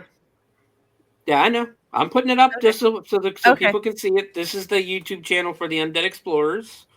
If anybody's interested to go see some of their videos, definitely go check them out because, like I said, it just sounds crazy as hell down there. Yeah. And like back to Ohio, you got Mansfield, you got the Ohio Reformatory, you got the Haunted Hydro, Dent Schoolhouse, all three, and then Cincinnati Fear Fest. There's 4 haunts right there in different parts of the state that have legitimate hauntings inside of them. And that's just the ones we know about. There's the Haunted Infirmary that we talked to. Was it Bill earlier? I think, or Rick. Yeah, his name is Rick. Rick. That the stories he was telling was crazy. Like people being locked in the basement because they had Alzheimer's, and then dead bodies being thrown down there with them because back in the 1800s and that's where they put dead bodies because it's the coolest place in the house or the building. So it's like you get to watch this guy rot for 5 or 6 days till the coroner or the mortician shows up to take the body. Yeah.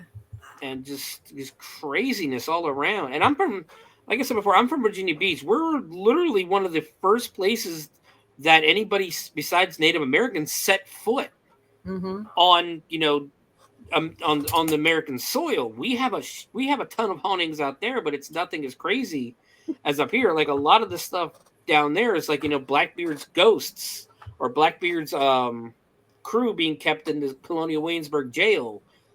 We have the Peyton Randolph house though, that in Chloe Wizard, that was actually featured on Unsolved Mysteries. And there's a lot of shit that like people woke up to soldiers standing at the end of their bed. Yeah. That'll stay there. And there's been 3 deaths there, I think, 1 including a child being hung in the backyard by mistake. You have the George Wythe house, and that one's got an awesome story with it. I don't know how legitimate it is because the story is basically George Wythe is one of the founders of Williamsburg, and that he was one of the really big aristocrats in that. And he was invited. Him and his wife were invited to the. It wasn't George Wythe. It was Skipwith, Lady Anne Skipwith, and her husband were invited to a ball at the governor's mansion, which is right up the lawn from where the Wythe house is. And what's said to happen is his wife, Lady Anne Skipwith, was very, very jealous, like a very jealous wife in that. And they go to the ball, and she sees something at the ball that upsets her so much that she runs away. And what a lot of historians think is that she saw her husband kind of getting cozy with her sister. Yeah. As she's running down the lawn, she loses a shoe. She gets to the Wythe house, opens the door, walks inside, and the servants that were, downstairs getting ready for bed themselves, all they heard was the one hard shoe and then the thump of the sock or the stocking. And you hear her walk up the stairs. They say she walked up the stairs, climbed on the rail, and then just threw herself off. Aww. Now, they say to this day, if you go out and you stand in front of the Wythe house, I have tried this numerous times. The only time we ever got any kind of reaction was, and I'm pretty sure it was just somebody checking the lock on the door. I was with the ghost tour, and she said you're supposed to go up to the window or go up to the house and go, Lady Anne, I found your shoe. And then when she said this, all of a sudden you hear boom on the door, and she keeps going, and we're like, lady, don't pretend you didn't just hear that, right? But the only problem is history says that didn't exist, that Lady Anne Skipwith existed, but she died during childbirth. Right. Is what the records say. So, the stories out in Virginia, it's a lot more historical than it is anything else. And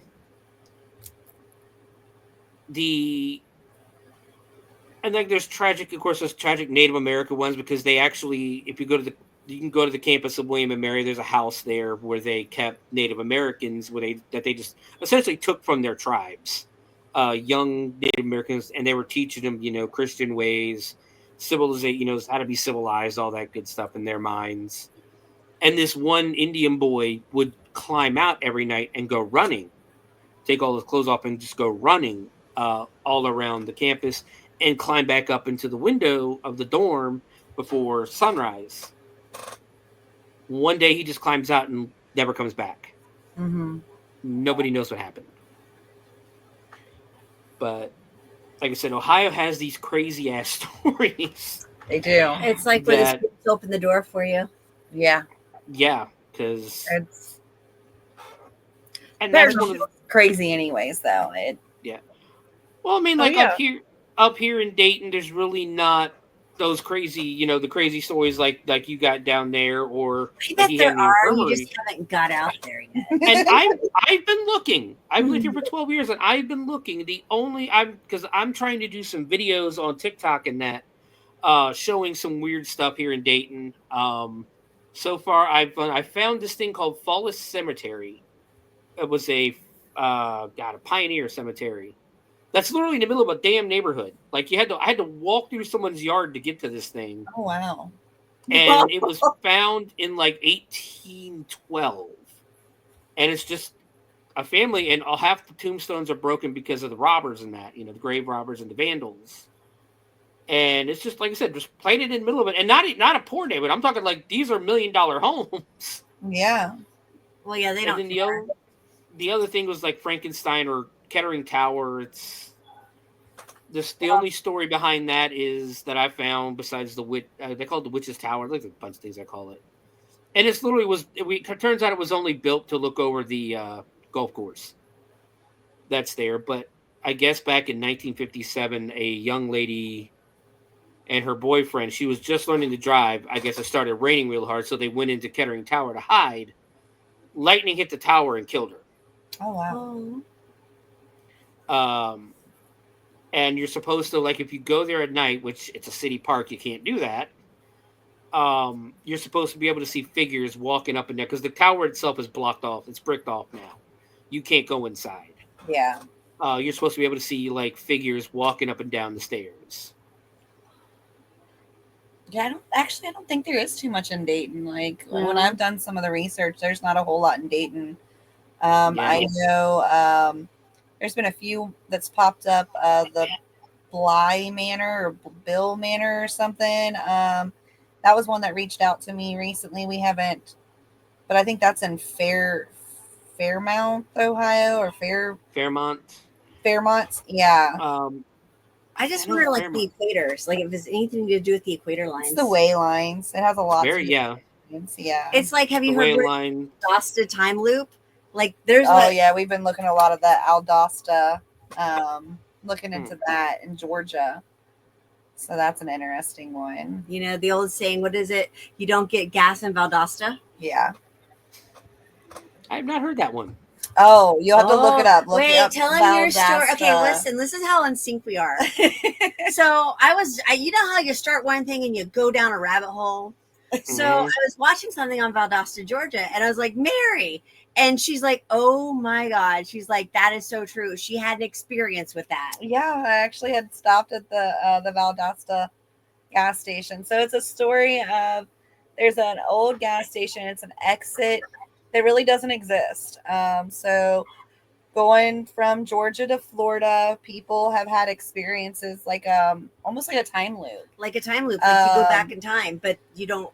So this gas station just kind of appears, and it's an old like self-serve, like not self-serve, but like where they pump the gas for you, like one of those old 50s. Yeah, full service.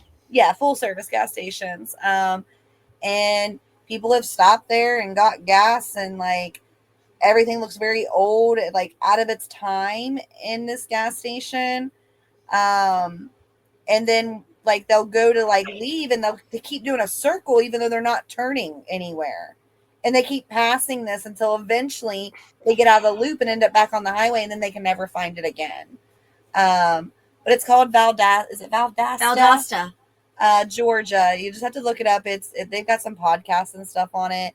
But it's really interesting, and it's funny because I was telling her, I was like, it's so funny. One day we were on our way to Florida, and we stopped off in Georgia because we were almost out of gas.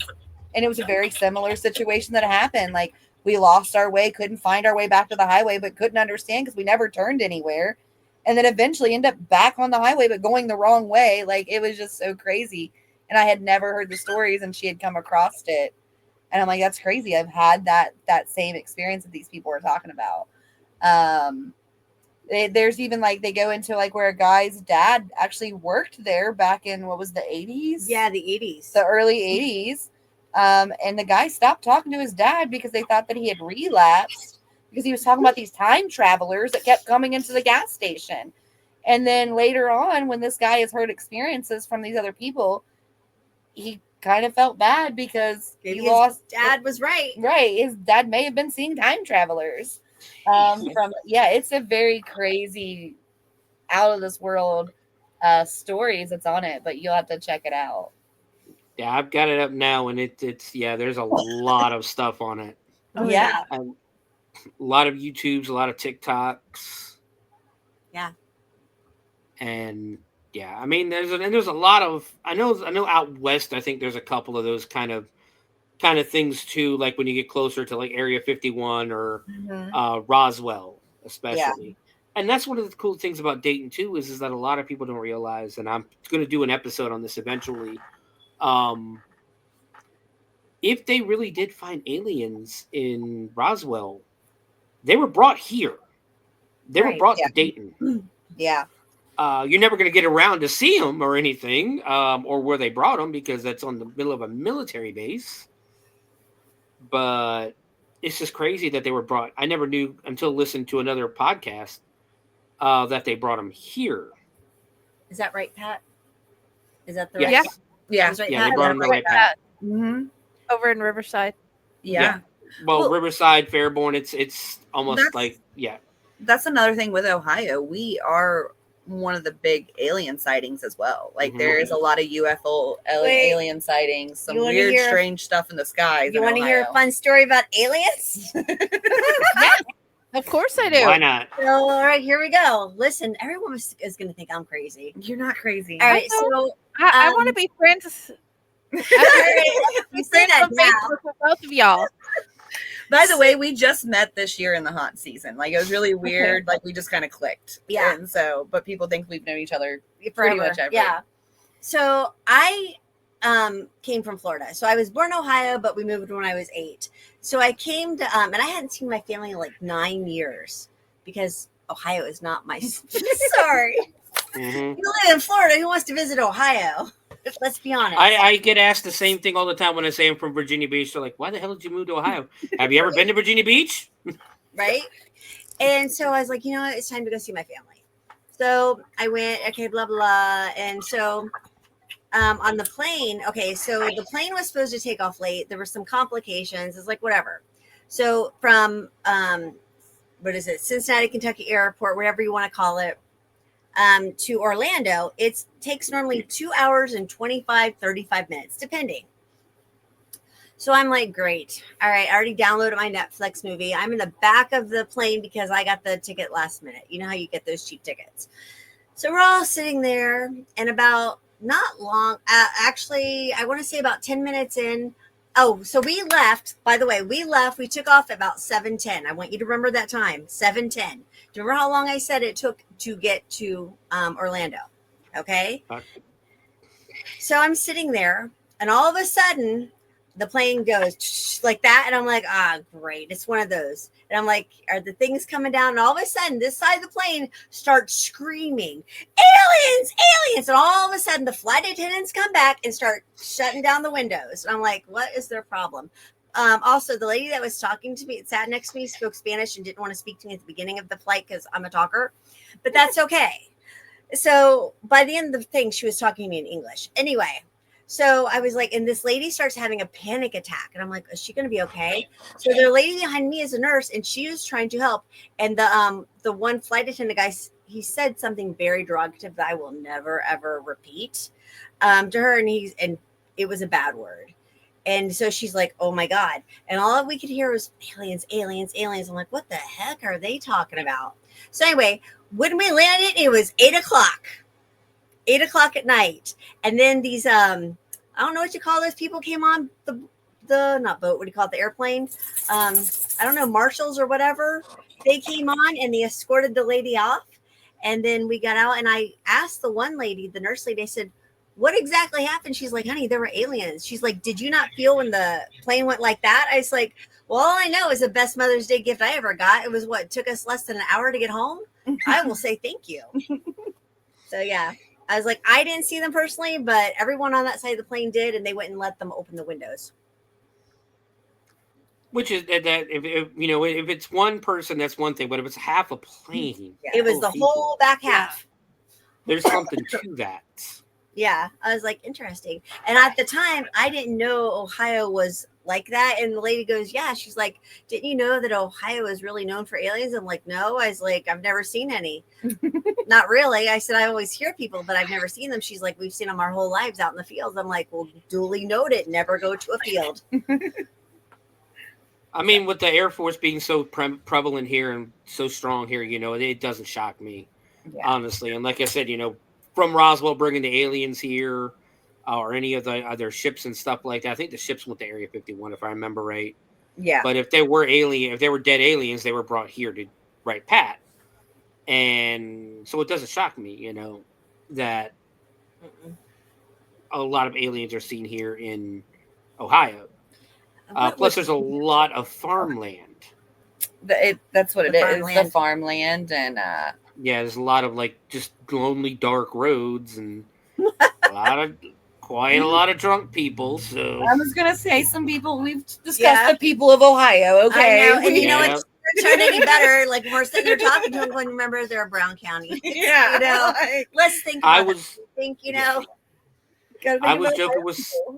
joking with somebody earlier today that I'm in this group and they were talking about a bunch of people were posting people who were looking for pen pals from the Dayton jail and stuff like that. And the guy's like, "Oh, great, another person in jail in Dayton." And I responded to him, just well, you should see the people who are not in jail in Dayton. They're have you ever been to Dayton? There's a reason they call us the meth capital of the world. Hey. It gets pretty bad up here. I'm a substance abuse counselor, so I see all of it. Yeah, it's pretty crazy up here. When I first moved here, I had to ride the bus, and some of those people on the bus, good Lord. There's stories I can't tell on here about people I heard yelling at each other on phones, trying to get into fights on the bus, and well, get off the next fucking bus stop. Yeah, please get off the bus because I really just want to get to work. Oh my God. But all right, it's getting to be about midnight out this way, and so we're gonna go ahead and call it a show. Ladies, thank you once again for coming on. It's been a blast. It's been a blast doing this show. I didn't even have time to do the news. That's how much fun we've been having. Oh yeah. So trust me, we got plenty of time tomorrow before the movie start. Before we talk the movie. Once again, Mary, you want to tell people where they can find you?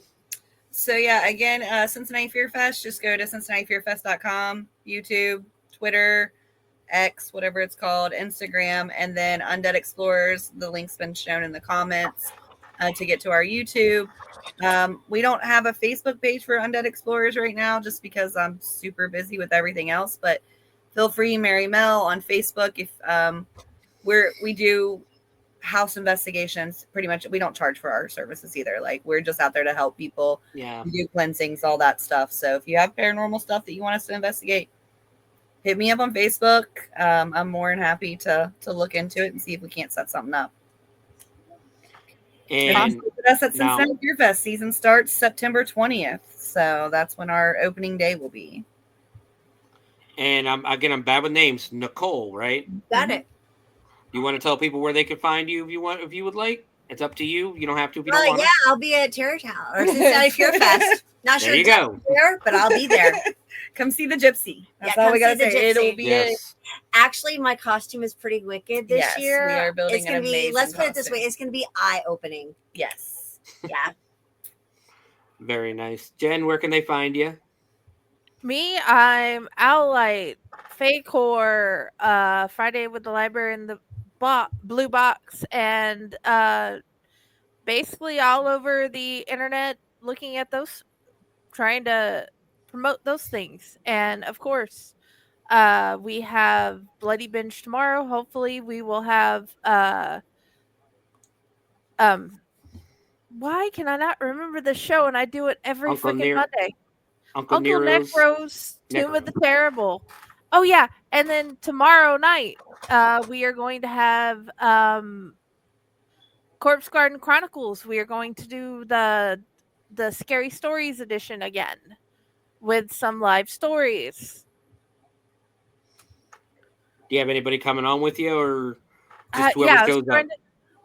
In theory, definitely Patty, but I'm waiting to see if anybody else wants to show up. Very good. I know Raz is busy with haunt stuff right now. They're building more stuff. I don't know if you saw the video for Scare Factory yet. We now have a Freddy Fazbear's Pizza Palace style pizza place in the haunt, and we have a spirit store. Oh, wow. Yeah, no, the spirit store was a hit. It was a real hit. Especially going inside the first thing I'm telling people is even in hell, when a shop closes, we open a spirit. Awesome. And of course you can find me at the Bloody Binge movie show everywhere any social media out there, Facebook, X, YouTube channel. It is now the Bloody Binge movie show, not the podcast, because people basically inform me, and I've kind of noticed that if you put the word podcast in your title, YouTube doesn't advertise it as much or suggest it as much. So it is now the Bloody Binge movie show. And tomorrow afternoon, night 2 of our halfway to Halloween celebration, we are watching Jacko. Tomorrow afternoon, 4 o'clock, right back here on the Owl Light Network. We have a bunch of good movies coming up. Next week, Mother's Day weekend, we're watching Big Bad Mama from 1976, starring Angie Dickinson and William Shatner. We have just so much coming up. I know the end of the month, we've got Rock and Roll High School Forever. And Jen, I don't know if you've seen next month's movies yet. June's movies that I've picked out. I have no idea. I haven't looked at them. I've been slightly distracted. There's an insane list of reasons, but I'm going to go look through and find out. Let's bring up the page real quick. They're not as exciting as this month's though. This month I was actually really excited to get to because of like movies like Big Bad Mama, Amityville Ripper, and of course Rock and Roll High School Forever. I haven't seen that one in so long. But for June, we are actually doing June 6th, Night of the Axe. The 13th, there will be no show because I will actually be in Indianapolis that weekend, unless I choose to do one the night before. And on the 20th, we are actually going to do a movie called Death Racers, starring ICP and Raven, the wrestler Raven. It's one of those Asylum ripoff movies that we've talked so much about on the show. And finally, at the end of the month, we are doing Death Screams. So 3 movies that I actually have not seen. I don't know if I've seen them either. But that's what's coming up on the Bloody Binge the next few weeks. Next month, we got to jump back into cryptids eventually here on the Bloody Binge because we've been waiting to do Mississippi for a couple of months now. So next month we might jump back into the cryptids and do the cryptids of Mississippi as we continue our trek across America for the cryptids of every state. And there's a lot of other stuff that, like I said, I love doing this show. This was a lot of fun. Mary, again, thank you for coming on because you've been a lot of great stories. I want to do something similar with truck drivers. Because please. Speaking of aliens and cryptids and ghosts, these guys have seen so many crazy stories. The only thing I've ever run into problems with doing it is getting the drivers to come on and actually advertising to them about offering to come on, because every time you post it in a truckers group, the people who run the group get angry about it and they say I think I did it one time. I just said, "Hey, I'm looking for truck drivers with paranormal stories to do a podcast." Oh, you're trying to advertise your podcast? I didn't even tell you what the name of the podcast was. I think a lot of times too, when it comes to the truck drivers, you have to be really careful with that because of their, like, my brother's was a truck driver, my sister's a truck driver, and with their like ODOT physicals and stuff, if they even talk about some of that stuff, it can actually cause them to lose their license. Like they can lose their CDLs over it. Yeah, I get it. So. I get that. So, like I said, I'm going to see if we can get it done. I would love to do one, but I do believe in either later this month or next month, we'll probably end up doing an episode for the cryptids of Mississippi. That's the next state we're doing. and then we'll see where we go from there. We've already done Ohio, we've done Vermont, and we've done one more. Who else have we done? Kentucky. We've done those. What we do is we spin a wheel, and then whatever state it lands on is where we go next. This way, I'm not, because it kind of gets a little predictable when you start doing it alphabetical or something. So I figure that's the best way to do it. This way, Wyoming doesn't have to wait 6 years for us to get to them. So, but once again, guys, thank you for joining. Mary again, Nicole, thank you guys for coming on. It's been a lot of fun. This is actually probably one of my favorite Shivers shows that I've done so far, just because of the great stories, and I've gotten a lot of messages on Facebook that a lot of people have been really enjoying this one. So once again, thank you guys. Yeah. Rick, Katrina, if you guys are still watching, thank you for coming on as well. The stories were awesome. The company was awesome. But guys, we'll see you tomorrow night. Be good to each other and keep watching horror. And reading too.